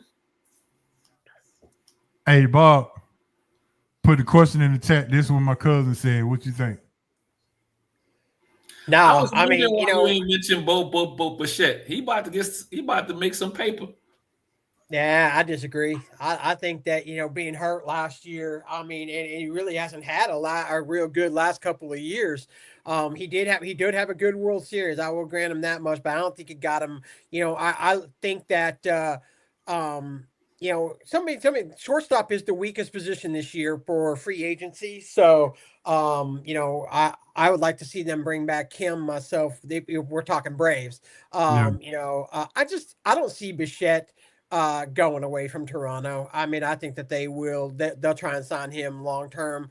He would make a lot of sense in Seattle, actually. I wouldn't be surprised to see them make a play for him, but he may get a little bit more than he generally would get, because again, he's at the top of a weak position in free agency, so that might get him a little bit more. But I would say general 4-year deal for him. Maybe a 5th year, but I think 4 years is his limit. I'd say probably 110, 112 maybe. What about the kid that you told me about that the Braves signed? That's like a Ronald Acuña clone. So, he isn't eligible to be apparently, from what I understand on him, is that that he has almost like a letter of intent, but he's not able to sign with the Braves yet because of age. But man, this kid is he's something special. That'd have been 3 years earlier. They would have signed him. That's why they got in trouble the first time. Yeah, I mean, it's they have some exciting guys coming on the international prospect line. Coming down. They got a kid, Alfredo Sena, is another one that I've been watching. That is a 5-tool 17-year-old. So they've got a few of those, and they're that's one thing that I love about the Braves. Their Dominican Academy is well ran, well coached, and people see the Acuñas, they see Ozzie Albies, they see these guys that that they're heroes. I mean, we're getting into now that age where 16, 17, 18-year-olds idolize the Acuñas, at 27, 28 years old, and so the ability for to have a chance to play with him, is helping us sign guys like that. International prospects not where we're lacking. It's the main draft is where we're not really hitting on guys right now. So which is what started the Braves rebuild the first time. We started hitting really well on the international signings, illegally or not. That's where we were starting to hit, So, I think that will make the biggest difference for us. But man, we're talking 4, 5, 6 years down the line. I mean, that's not close. We're out of close guys right now. You look up and down our AAA roster was the worst AAA roster last year. It's just the guys that were close already play for us now. So I mean, we got some good pitching, but it's not like the pitching that we had before, where you could drop a guy up from AAA and he's a difference maker. Spencer Strider from AAA to the pros ain't happening for us, So we're a few years away from having our farm system be back the way it was, but you got to start somewhere. I mean, it's been bad really bad the last 3 years. We've been the bottom 5 the last 3 years, and so you got to rebuild that thing back up, and especially if you're not going to spend in free agency. Do you bring Kyle Wright back? Who? Kyle Wright. Probably not. I mean, It sounds like they're going to bring Ozzie Albies back. Sounds like they're picking up his option, so he'll be back next year. And which is good because they don't have nobody. There's not that. There's no one there. I mean, he's second baseman, another weak position for free agency. So, keep him around for another year, get him into his option, and then I'm sure they'll move on from him. Down here next year. He won't get another long-term deal with the Braves, but he has a very affordable option. I mean, that's one thing about that contract that Ozzie Albies and Ronald Acuna both took, is they have very affordable option years for the Braves to pick up if they're not ready to recommit to them to long-term. So, I thought it was a good pickup. Like I said, you're not finding anybody better, and you just got to be okay with 230, 240, 20 home runs, 60, 70 RBIs. You just got to be okay with that, and that's the sad part, that we have to be okay with that. Ozuna back? No way. No way. There's DH is the easiest position to fill. There's you can bring anybody in. I think that's where they're going to load the contract up this year. In the free agency, someone's going to get paid a lot of money to be the designated hitter of the Atlanta Braves. So does Nacho Alvarez play short? Can he play short, or will he play short? He could, but I mean, a lot was made of him, and he's a mid-tier prospect at best. He was just rushed up due to injury, so it made it look like, oh my God, top prospect, we raised him up. Yeah, he's our top prospect, but like I just said, he's a top prospect in a very weak, minor league roster. The one that should be exciting everybody is Drake Baldwin. Drake Baldwin has shown that he is really good with the pitching staff. So it allows you, to trade, at the catching spot if you so choose to, and bring back maybe some guys. I really honestly think that, Sean Murphy may be traded here in the off season, a very tradable piece with, not that hard of a contract to move either. Okay. Good deal.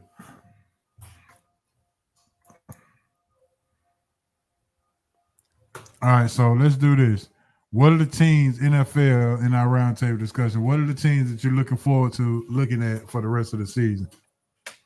Coach, I'm going to start with you. What NFL team are you putting your eyes on for the rest of the season to see how it goes? Carolina. And Carolina is 5-4. Now, anybody can raise their hand at any time if you say Carolina by this point in the season was going to be 5-4. And I don't think a hand going to go up. I just want to see how they finish the year out with little Mice Young, the little quarterback. See how he does. The Mighty Mouse. And who else is one more team. The obvious choice is Pittsburgh. I don't want to say them because I watch them every weekend. But I'm gonna go also with Kansas City just because it look like it's a 50-50 about with them among the people. Some say they're not even gonna make the playoffs. Some say, man, it's just a foregone conclusion they're gonna get in, but they don't know if they're gonna win it this year. So I want to see how they finish the year out with because I looked at the Buffalo game and I was like, they beat Buffalo every year in the regular season. Whoop de doo, big deal, shoot fireworks off. But when they get to the playoffs, Kansas City beat the anti-lock brakes off of them. So hey, it's not that big a deal that game. So I'm looking at Kansas City and Carolina. All right, Asa. I don't know if you can top that, but I know you want. I know you're not gonna pick Kansas City. Now you already know I'm right now. I'm looking like a guru. What I told you what was gonna happen in the AFC West, but Seattle did something to make me want to look at them now. With them picking up what's his name, Shaheed. Yeah, Raheem Shaheed. Mm-hmm. And so they got like a little. I mean, you got you JSN. Cooper Kupp's there, correct? Yeah, he's injured right now, but that's why they had to make another move. He'll be back, and then now you got you with Speeds to kind of go over the top. Yeah. So I put it this way. I'm looking at the NFC West, all those teams. San Fran somehow is still winning with all the injuries. The Rams have a legit coach, a legit defense, and a legit offense. And then now Seattle made the move to be better going down the line. So the whole NFC West division, I'm looking at. I'm not worrying about Arizona, obviously. And then the move though that Indianapolis, the Colts made. Great move. And we'll see. Great move. Did they overpay? Sauce Gardner. Mm-hmm. I think they overpaid though, man. Two Listen, first-round picks. I think they overpaid, but it won't matter. It won't matter if you get to an AFC Championship game or the Super Bowl. I think, the one thing fans won't fuss about. When's the last time they made Super Bowl? 2009 with Peyton Manning? Yeah, it's been a while. And they lost to the Saints. So that's the last time they probably been to, Super Bowl, obviously, but they haven't even sniffed the AFC Championship game since 2009. So we're talking 15 years or a little bit more than that. 16 or whatever. So my only thing with that is, though, you got to get it this year. It's an all or nothing this year. That's the reason why I don't like spending the 2 first-round picks. I might have given a first and a second, but I'm not giving you 2 first. But, hey, that's what the Jets got. So I think those are the two things that I'm interested in seeing. And we're going to see exactly what's going to happen this weekend with the Colts because they play the Falcons. So we're going to see sauce on Drake. Yeah. Mm-hmm. All right, Bob, what you got? Hold on, let me adjust my hat here. I know. You probably go further into it because you are the Hawk guy. You know what I mean? But it is. The sexiest uniforms on Sunday night. They did bring back the old school blues for Sunday. So, I had them at 7 wins this year. They're surprising the heck out of me. JSN has got to be in the MVP consideration. He has been unreal this year. You have Cooper Kupp to handle short pass downs. Like I said, he is injured. But perfect for, to handle inside. You now have that second deep threat. With Shaheed coming over. Defense is fun to watch again. They are hard hitting, sacking the quarterback again. They're a lot of fun. Again, they need to relearn how to win at home, which is surprising because how long were they dominant at home? Now they're the most dominant road team. I think it's 12 wins in a row on the road now, which is just crazy, So yeah, we learned how to win at home again, and we've got a team that could go a long way. But the other team that not a lot of people are talking about, that's a lot of fun to watch, is the New England Patriots. I mean, you know, they've got a good young quarterback there. You know, a head coach that, you know, is, understands the New England way of winning. You know, you sure they're not filming people's practices? You sure? You gotta make sure. whatever gets you there, you know. So, you know, I thought that, you know, they made such a great hire, you know, to bring him, you know, Vrabel back in the fold, you know. So, you know, they're a lot of fun to watch, and it's the same mentality that, you know, worked for that team for a while. Not a lot of big name guys, you know.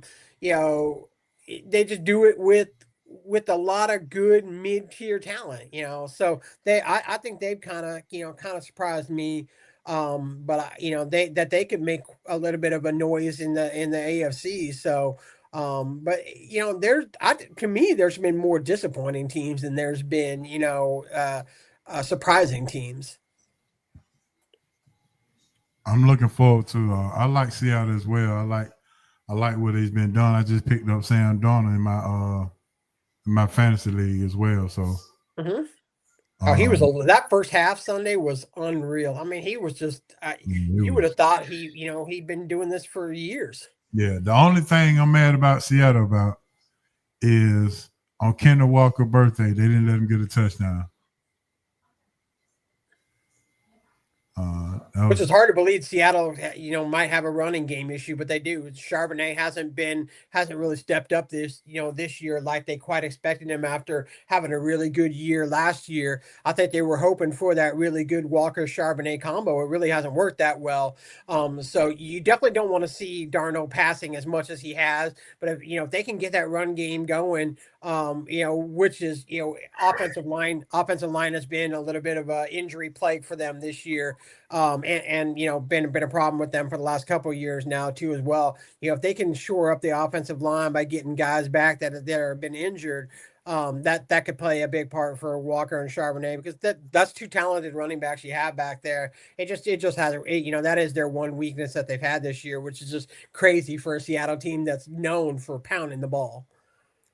I also want to see Detroit finish off what they started, to see if they can actually knock off the top dogs in the NFC, see how far they can go, because they've been dreadful for a while, and I know they had got a new GM in there that was doing some good things, so I just wanted to see how far he can take them.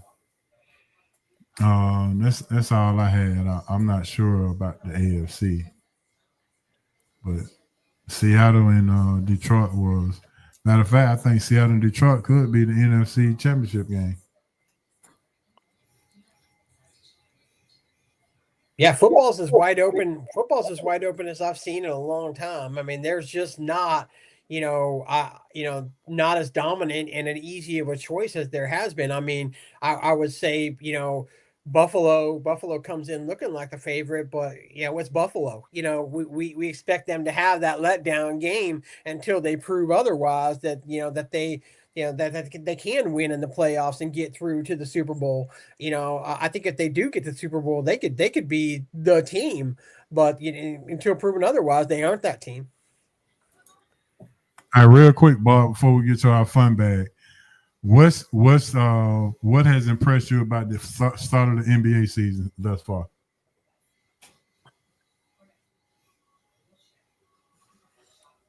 Was that to me? Yes. Yeah.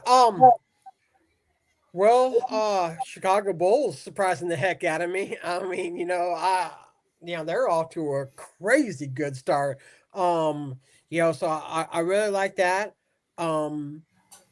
Still very disappointed in the inability of the Atlanta Hawks to play defense. I pound my head on my desk every single time I watch the Atlanta Hawks play, because it's gotten to the point where I feel that they are a better team when Trey's hurt and not in the lineup. And I hate saying that because I love him. He's one of my favorite players, but he does not fit into Atlanta and what they're trying to do there. And was it proven last night? Because the defense looked good last night. They beat the Orlando Magic last night, didn't they? Yeah. I feel like they transition better when Trey's not in there. I don't know what you guys think, but I just feel like with him not, shooting the ball all over the place, that they're able to transition defense a lot better when he's not, shooting the ball. I know. I'm frustrated because it's just like the Falcons. Every year, I think this is it. They went and made some moves in free agency that were supposed to make them better. When the product's on the court, the guys that they brought in are better, but the guys that they kept aren't. It's just the same guys, Mm-hmm. and that it's frustrating. Coach, what surprised you? What's your NBA insight for the beginning of the season? What we 10 games in? Yeah, the fact that Joel Embiid able to walk upright. That's all, because he'll be hurt. What's that, Asa? I say, well, dang, Coach. I mean, look at his history. Until further notice, Wembanyama is the MVP. Until further notice, I'll take him over SGA right now. Somebody, the executive for the Dallas Mavericks, Nico, he in trouble. Dallas is 2-5. And they fighting the seller. And all they gonna say is Luka. And he gonna say he ain't here. And they gonna say, well, you gotta go too. And Indiana 1-6. Last year's finalists. Yeah, Klay Thompson just got benched too. Oh Lord. Go Klay, here's a simple routine, dog. Do like Dirk Nowitzki did. Dirk Nowitzki came to the game all the time. His woman fixed him a plate with some aluminum foil on it. He averaged a double every night. That's all you need. That a good aluminum foil plate. You assuming that somebody can cook. This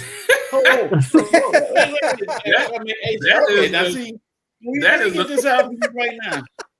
We'll stop that right now, because she made some great spaghetti the other night. I know she can shake something, but it ain't a pepper or salt thing. I know. I don't understand that, Asa. I don't understand that. She made some great spaghetti the other night. I know. And he had a good meal. Fish and spaghetti. I know she can shake something, but it ain't gonna have no flour in it.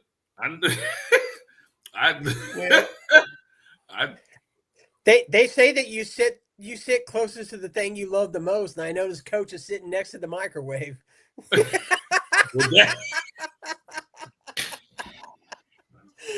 get mad at me, Coach. Dang. I'm gonna hold on to that one, Bob. I'm gonna hold on to that one. Good. I appreciate it. Coach will have a new setup next week. Look, he gonna have a picture of Lala now. Okay. Y'all firing on all cylinders right now. I don't know who to give the shame to. That's okay. All of y'all will get it. Wait a minute. Is Carletta on here tonight? Yeah, I'm pretty sure she on. You need her to pray for you. Yes. Yes. I don't know who I'm gonna cut first. Bob hit deep with the microwave. I don't know how to respond to that one. There you go, Coach. That's you. Thank you, Carletta. Yes, you better pray for me tonight, because it might be somebody might get shanked tonight. All of a sudden, it'll be like in the Scream movie. There it is. Thank you, Des. It's gonna be like in a Scream movie. They're gonna be sitting there, all of a sudden they're gonna see a figure come behind them, and the screen gonna go black. I've only been able to give him a hard time in chat the last few weeks, so it's nice to be able to do it person to person. There you go. All right, for the question of the day, go ahead, Bob. Give me your starting five right quick before we get into all right, I'll give you the double because, like I said, I'm equal between Gonzaga and Washington. Gonzaga, Adam Morrison, Domantas Sabonis, Jalen Suggs, Drew Timme, very underrated, and Rui Hachimura for Gonzaga. My Washington starting five, Brandon Roy, the most underrated and what could have been story in the NBA if he didn't get hurt. My favorite player of all time. Is he up? he ain't past 2000. Who, Brandon Roy? No, he's early 2000. Yeah, 2002. Okay. I think 2 to 4. I think. All right, go ahead. All right. Isaiah Thomas, loved him. It was a tie between him and Nate Robinson at the point. I love both of them equally. We're both on back there so we can post y'all up. Yeah. And DeJounte Murray. You know, Spencer Hawes, he was a dominating center for the Huskies at the time. You know, his uncle played for the Hawks. Yep. And then Matisse Thybulle, you know, would round out my starting five for Washington. Great job, Bob. I like that. Great job. I like that. Yeah. All right, Asa, it's on you. Where you going with your Auburn guys? Nah, actually, so it's funny, man. I was sitting here. So growing up, I was a Syracuse Orange fan and a Tar Heels fan. So for the Tar Heels, I don't know how Coach and Smitty missed all these guys, but you had Ty Lawson, Wayne Ellington, Avery, who I had the small forward, John Henson, Tyler Ziller. I forget. I had somebody else from my small forward. So that's who I got starting five, the 2000 Tar Heels. You know what I mean? And then when you said 2000, that cut a lot of the Orangemen out because I was an Orangemen fan with Sherman and all them guys or whatever. Derek Coleman, Sherman, Cycly, all them. But the 2000s had some good players. So you had Michael Carter Williams, Wes Johnson, Carmelo Anthony started it off. Jerry McNamara as the point guard. Yeah. I'm trying to think of a power forward. I want to say, he wound up playing for I want to say the Memphis Grizzlies for a while. He was tall and lanky. I can't think of his name though, but I got 4 for the Orange, but I'm missing a power forward, but Michael Carter Williams, Wesley Johnson, Carmelo Anthony, and Jerry McNamara. Go with Cayenne Anthony to make Coach smile, so he can get his mama phone number. Go with who? Cayenne Anthony. Oh yeah. The youngin is coming up. He coming up. Yeah. All right, Coach. What you got for the Tar Heels, buddy? I know you got something. Yeah, I'm gonna go with Hansborough, Antoine Jameson, Vince Carter, Baycott, and Raymond Felton. Oh, you finally got a guard in the dribble. Okay. I was gonna give McCants, but McCants is on some kind of special medication, so I can't get him. Yeah, I don't think nobody like McCants and then McCants. Yeah, I don't think y'all. I'm not thinking he's not invited to the UNC cookout no more anyway. Nah, Rashad ain't coming. No. Yeah. Dez, you got to give me your Georgia Tech team or your Georgia team. So let me hear it. But here we go for my Duke team. I'm going Kyrie, Jason Williams in the guard. Grant Hill had just missed it, so I can't use him. I'm going Cooper Flagg at the 3, Zion at the 4, Carlos Booz at the 5. I'm surprised you leave Grayson Allen off that list, man. Grayson was huge for Duke at that time. If I had a 6 man, I'd go with Grayson. So Grayson's one of those guys. Grayson's like what's the guy for the Boston Celtics? Huh? What's the guy for the Boston Celtics? Oh, I don't have nobody. You're talking about who got the ACL tear? Not ACL. Who got the Achilles? Jason Tatum. Tatum, yeah. I picked. I'll trade Tatum over Flagg, so I leave Flagg out. Yeah, Flagg played 1 year. He ain't do nothing. Yeah, I take Tatum in there. Dad said he looking at it. He looking at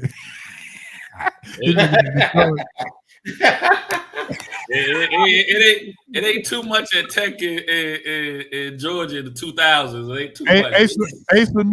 Ace Newell, you left him out too. He said he ain't got nothing for Georgia. Yeah, I see. Ant-Man and KCP. Other than that, it's a blank slate. All right, Coach, with that being said, go ahead and tell everybody what time it is.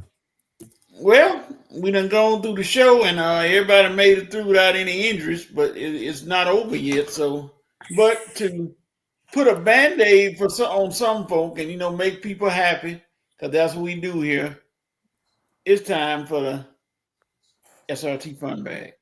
Yes, sir. SRT Fun Bag is here all the way live. So let me go ahead and read it out. Bob, you done participated before, so you know what we're doing.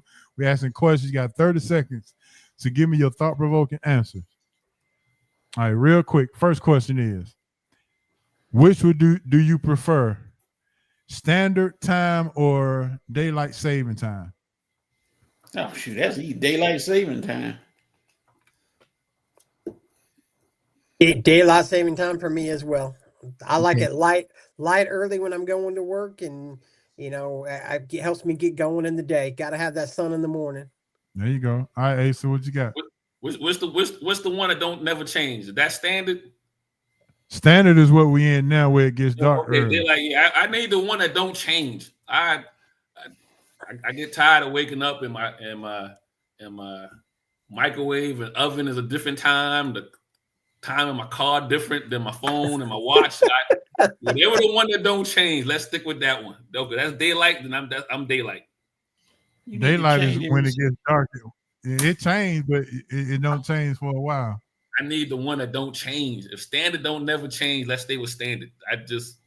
Both of them change. It's just certain states. Certain states. He needs that Hawaii time where it never changes. Or go to Alaska for the midnight sun. I don't think it changes. I think Missouri is one of those states that doesn't change. I think one of them central. I think there was Arizona. Yeah, Arizona. Arizona. Yeah, and that's where I need to go. I'll be in Phoenix then. Yeah. All right, so here we go. Question number 2. Carletta said daylight.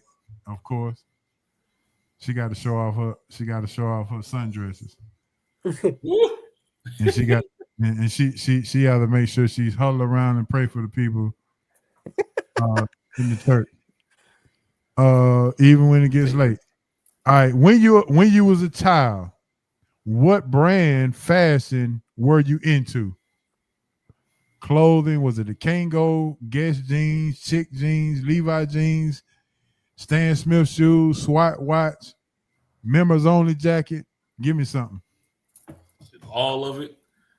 Cross colors, Timberland, tennis shoes, polo, all of it. So you hold on. So Coach, what'd you say? Which one you got? Give me at least 2. The Chucks. You gotta go to Chucks, Converse. Chucks and what else? I like Reebok. Still do. Okay. All right, Ace, what you got? Oh man, so like I just said, I'm gonna give you the whole outfit. I have family from up top that would come down, so they brought me the Timberlands, and then Tim's, okay. Yeah.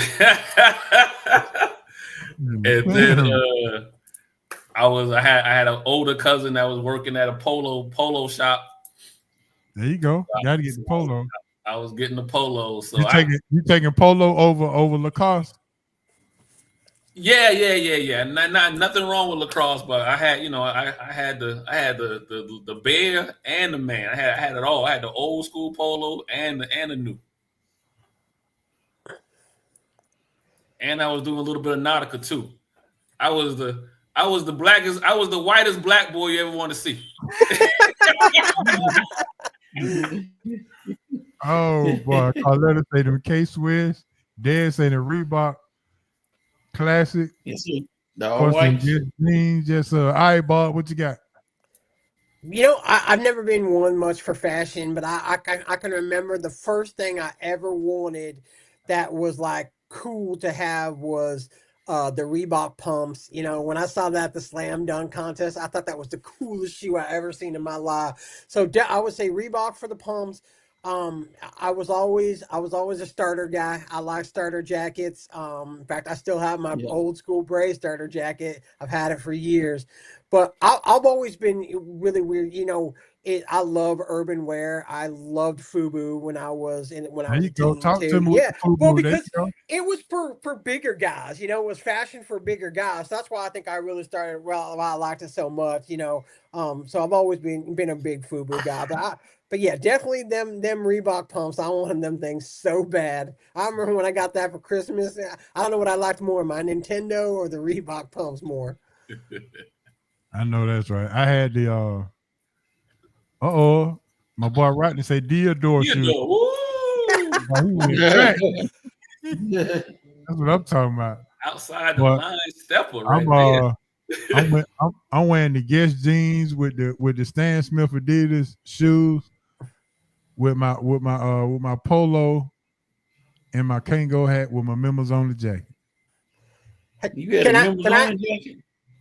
Can I add something to that real quick, HO? Because now you got me curious. What was your guys' go-to cologne when you were younger? Lagerfeld. I had to be careful with the cologne because some of the old polos were too strong. They were like man, like almost close to Tussie. Some of those smells of the old polos or whatever. Yeah, but the Lagerfeld was it though. Izzy Miyake, baby. The Izzy. Old Spice. Of course, Coach is gonna say Old Spice. Coach is weird. Coach, you wasn't busting down no Tussie. Where you ain't had no. No, not the Tussie. Oh God, no. Oh no. I mean, man. That's breaking case of emergency. You just out of everything. You go get the Tussie. Rub it on your arm. People gonna smell that. They're gonna be like, hold it. True story. They called it. They used to call it Spice until Coach started wearing it. Yeah. Oh, that. Oh yeah. I was Armani Mania was like a big one. There you go. I like Armani. All right, next question. At this big old age that we are now, what are you scared of the most? You mean anything? Anything. It can be health. It can be an animal. It can be a person. That's easy. Rats. If a rat came in here right now, everybody on social media would be laughing until they couldn't stop. Because the computer broke. All right, Bob. Look like Dez got something for you in the chat. Uh-oh.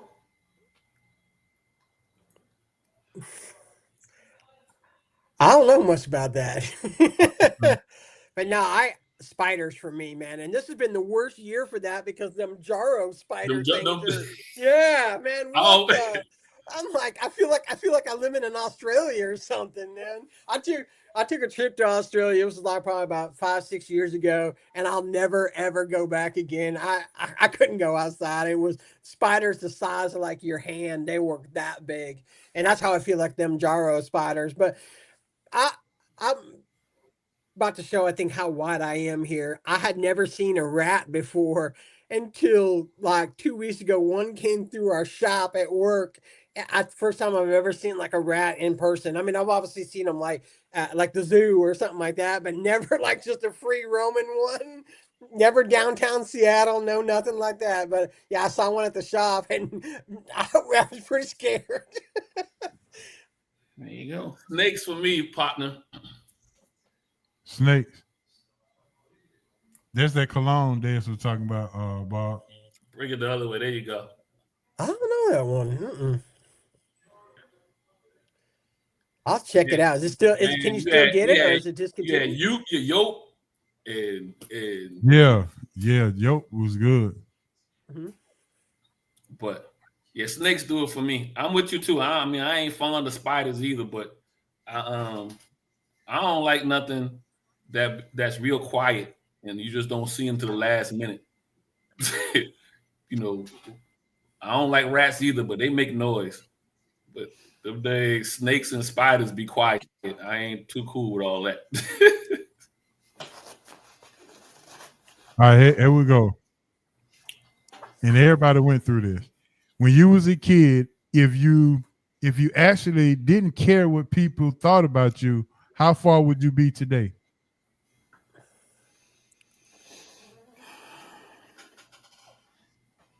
I think I'd be where I'm at right now. Maybe a little bit further, but not because I care about what people think about me. But I think if I care what people thought about me, I'd still be in Charleston, South Carolina. Okay.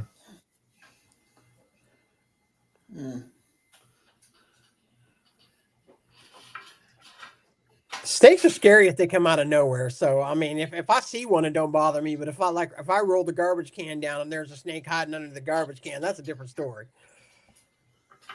But I don't think I would be. I don't think I would be any different. I mean, one thing about it is I've never worried what other people think about me. I am who I am. That's what it is, man. I've had the same friends, from when I was, in T-ball to now, they're still my best friends, same core group. So, I've always looked at life as, if you're worth knowing or worth being around, then, I keep you around as someone that I'm friends with. I'm not afraid of new culture. I'm not afraid of differentiated opinions, especially in a political world right now where the division is so much, I'm not afraid of hearing someone else's opinion, and I'm not afraid to give mine. I mean, as y'all know. So, that's, I've gotten where I am, I feel, because of how I am, and I don't change for no one, and that's how I live my life. I am who I am. But I guess we all had to grow out of that at some point, because I was gonna say, hey, HO, like, don't get it. I'm not gonna get it twisted. Not saying that, as we grew up, we didn't have doubts about ourselves. I think every young person growing up has that, right? But I think everybody probably on this show right now and who listening probably had the opportunity or was afforded the opportunity to see beyond where they were at that time. I know for me, if my parents hadn't showed me some different things, that's why I said, if my parents hadn't showed me some different things while I was growing up, I still might be in Charleston. I'm not saying Charleston's a bad place, but I feel like sometimes people don't get to see different things. They wind up staying where they're at. But if you're able to see some things at a younger age, that'll change the course of where you want to go. How many times as a kid that you had on the outfit and thought that, you know what, I'm not sure if I want to wear this today, based on what somebody may say to you or what somebody may think of you if you did it. And you change the clothes or change the shoes because maybe it didn't match. Maybe you wanted to wear a blue sock and a red sock, but because you thought that somebody would pick on you, you say, you know what, I just wear both blue socks. And that's what I mean. I was saying, like I said, as we grew up, yeah, please believe there were some times in which we were conscious about what we would want to do, and how we want to fit in. I don't think I think that's natural, right? I think that's a natural. It is natural. That's why I said it's something that you have to grow out of and really understand that, they go say it or not say it, whether I wear it or not, it's going to always be something said. But at some point, you're going to have to learn how to just do it anyway. Well, I think too, you see how, when you, for me, it was, I was teased being a bigger guy, it's a lot, and then when I got into junior high, ninth grade, we are 7 through 9 junior high. Then you go to high school.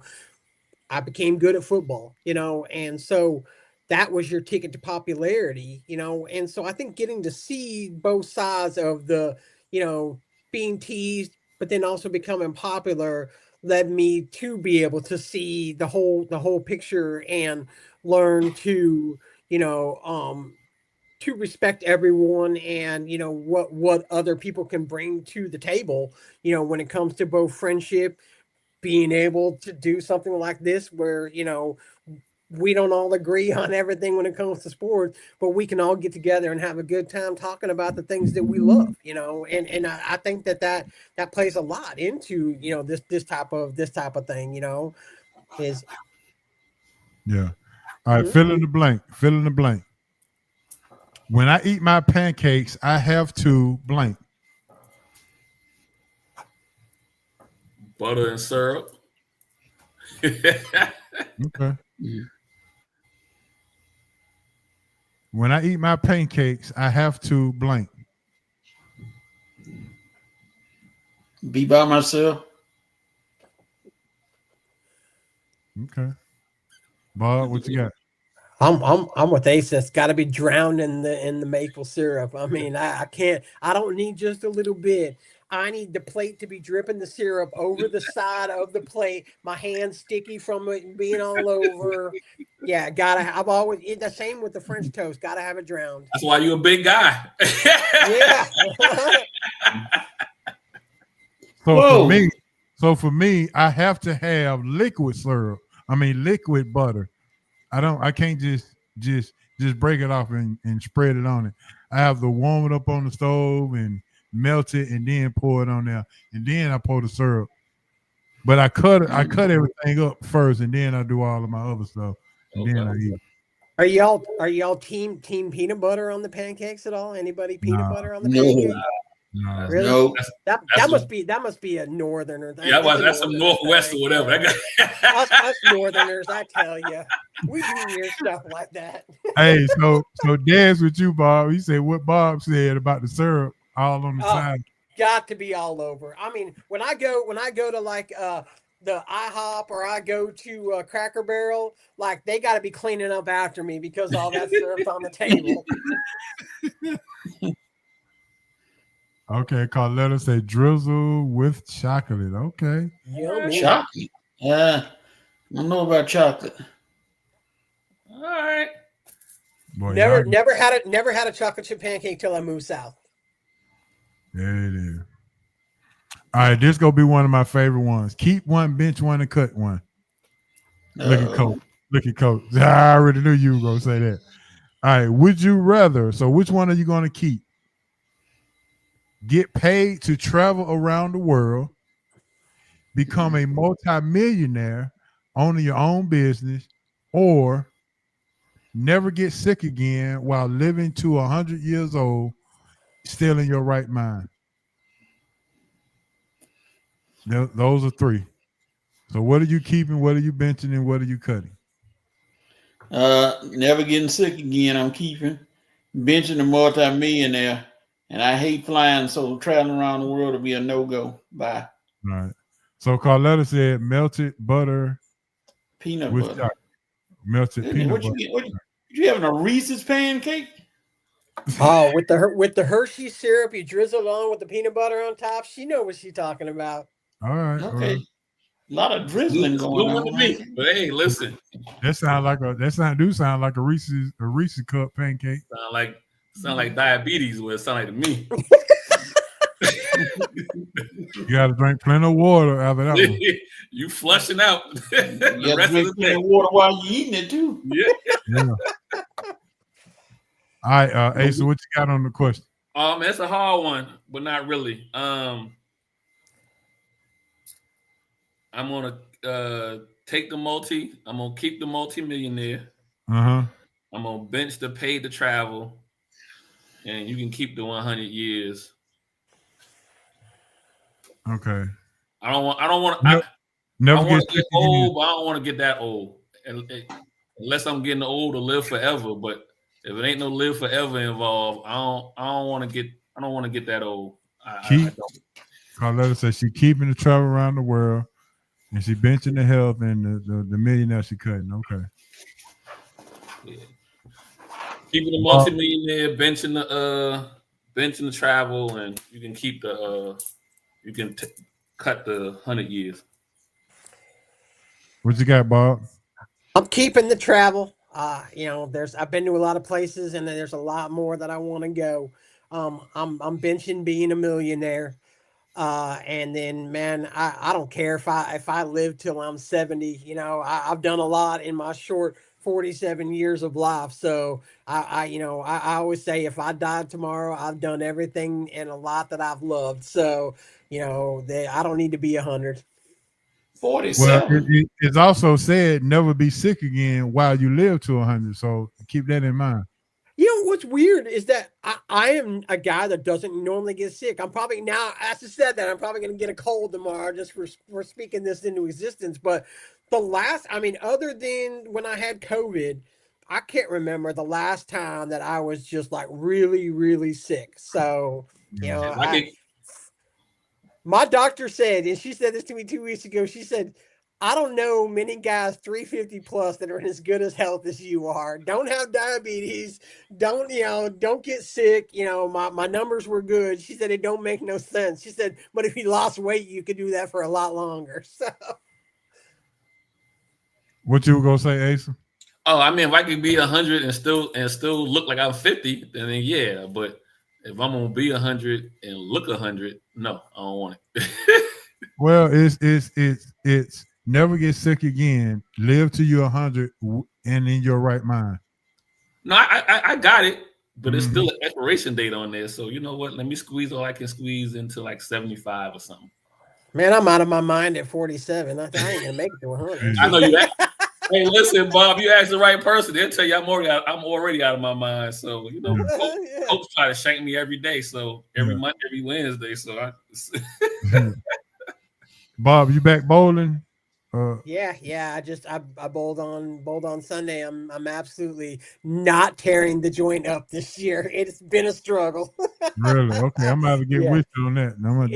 It's a down year for me. In fact, last week I went to my guy at the pro shop. I said, it can't be me. Drill me up a new bowling ball. So he did, and I sucked on Sunday. So it must be me. I feel you. All right, Boys to Men, New Edition, and Tony Braxton coming to concert. Yes. What's the most you'll pay for a ticket?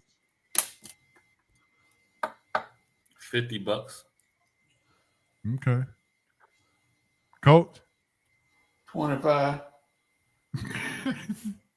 Bob? Man, I'm ashamed. I'm ashamed to say what I'm about to say. For my wife's birthday, I took her to see the Backstreet Boys at Allstate, and I think we paid $400 a piece for those tickets. But I was a hero because I was about the only guy that went with his wife, and sitting around a lot of really good looking females that were like, oh my God, I can't believe you took your wife to see the Backstreet Boys. So I was real popular that night. But I've seen Boys to Men 12 times. So they're my favorite group of all time. This is like to see them with New Edition, who's probably my second favorite group of all time. I can't wait. I mean, I will drop whatever it takes to get tickets to that. So you'll drop 400 again? Absolutely. I already told my wife we're going. It's my most anticipated concert in a long time. So okay.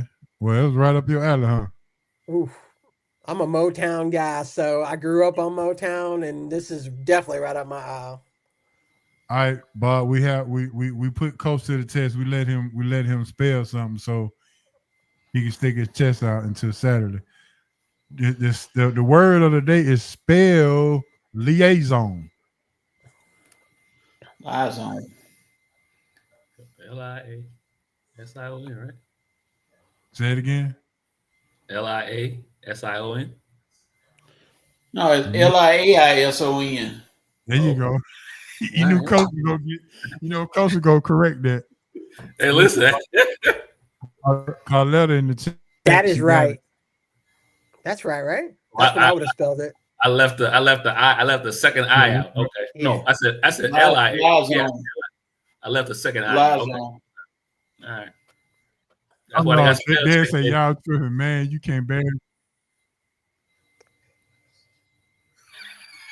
I'm pretty sure he gave me his mix CD a couple weeks ago at the gas station. I think I paid $25 to go see Brian McKnight in Austell about a couple years ago. It wasn't very much. It was like $25-$30. All right, my last one. I think I paid $25 to go see Brian McKnight in Austell about a couple years ago. It wasn't very much. It was like $25-$30. It wasn't very much. It was like $25-$30. It was a mere much. It was like $25-$30. All right, last question of the night. It's a money question. So, Coach, lean on Asa for this one. Y'all take care. Would you rather have 3% equity in it if somebody came to you and asked you your idea and thoughts about a startup business, and they offer you 3% equity into the business, or $100K per month for the next 10 years, and in 10 years it grows up to $1 billion? Which are you taking? Equity. Woo, look at the time. Let's see. And how much it wind up being? You said 100 million? $1 billion. Or 1 billion? Oh, 3%. For 3%. 3% of $1 billion. Uh-huh. That's like asking right now. You can go back in time. Would you put the money in on the iPhone? But you can also get $100K a month for the next 10 years right now. But in 10 years, that's over with. iPhone ain't never dying. Matter of fact, that might make me want to live to 100.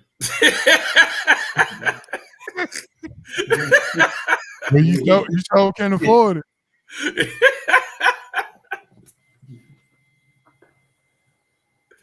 So I already know your answer. Coach, what's your answer? Whatever Ace say.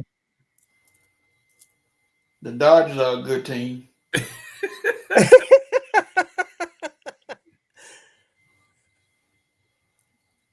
Oh, I'm sorry. Liaison. Oh, we passed that? Oh. I got you, Coach. I'll bring it on with you. Coach taking the 3% equity. I'll give him a percentage of my 3%. Yeah, that's comforting. And then tax him on that. I'm gonna give him give me 100,000. See. I guess it all depends. It all depends on the idea. I mean, like Asa said, if your idea is the iPhone, and you think it's something that has a longevity. Imagine if your 3% was AI. Well, that's what your startup. You don't know what it's gonna do. Yeah.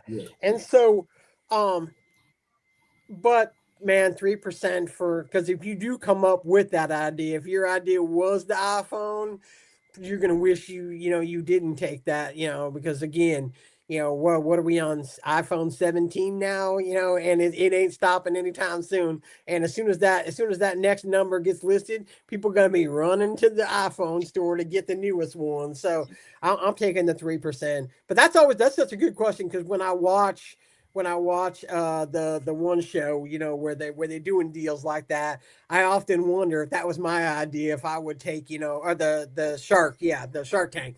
If that was my idea, would I take a 3% equity, or would I want to just have a buyout, of the company like you're talking about? And I found myself a lot saying, man, that idea is good. He's selling it for too cheap. But I think I'm going with the 3%. Dad said, get him the $100K a month for 10 years. Mm-hmm. Hey. I think age plays a difference into plays something into it as well. How old are you when you come up with this idea? Yeah, because I mean, at some point too, either one of those numbers, at some point you can't spend it all. Exactly. Mm-hmm. It's 100% right there. But I want 120 million than 12 million. So okay. I'm greedy. I agree with you, Asa. Why stop with just a set amount when it could be a lot more? Yep. There it is. Do I have another question? I think I had one more question. Just to get you guys. All right, last question of the night. What is your love language?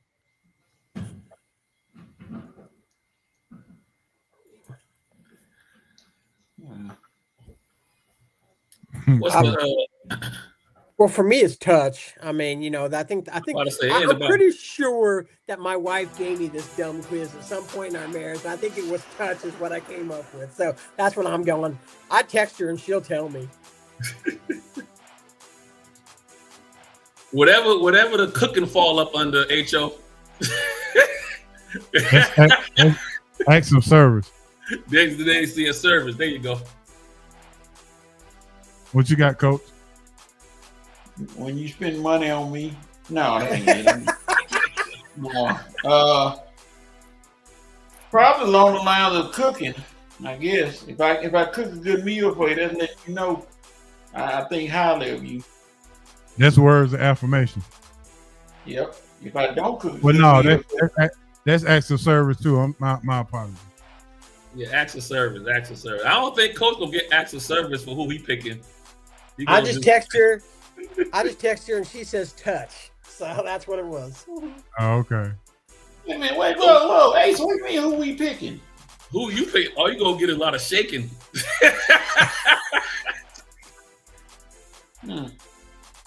Cut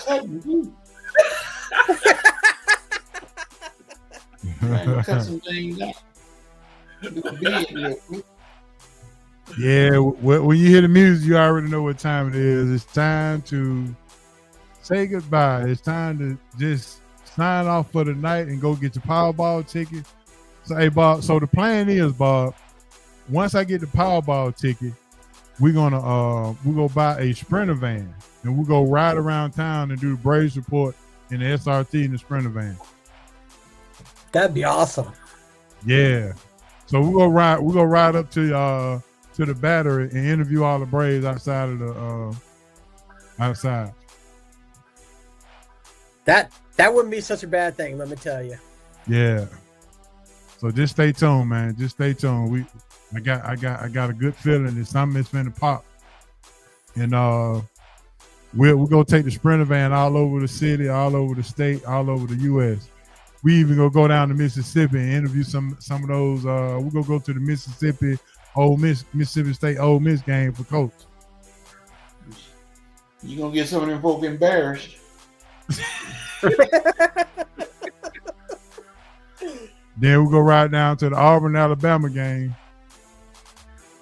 Interview some of those players. Then we'll go right down to the South Carolina Clemson.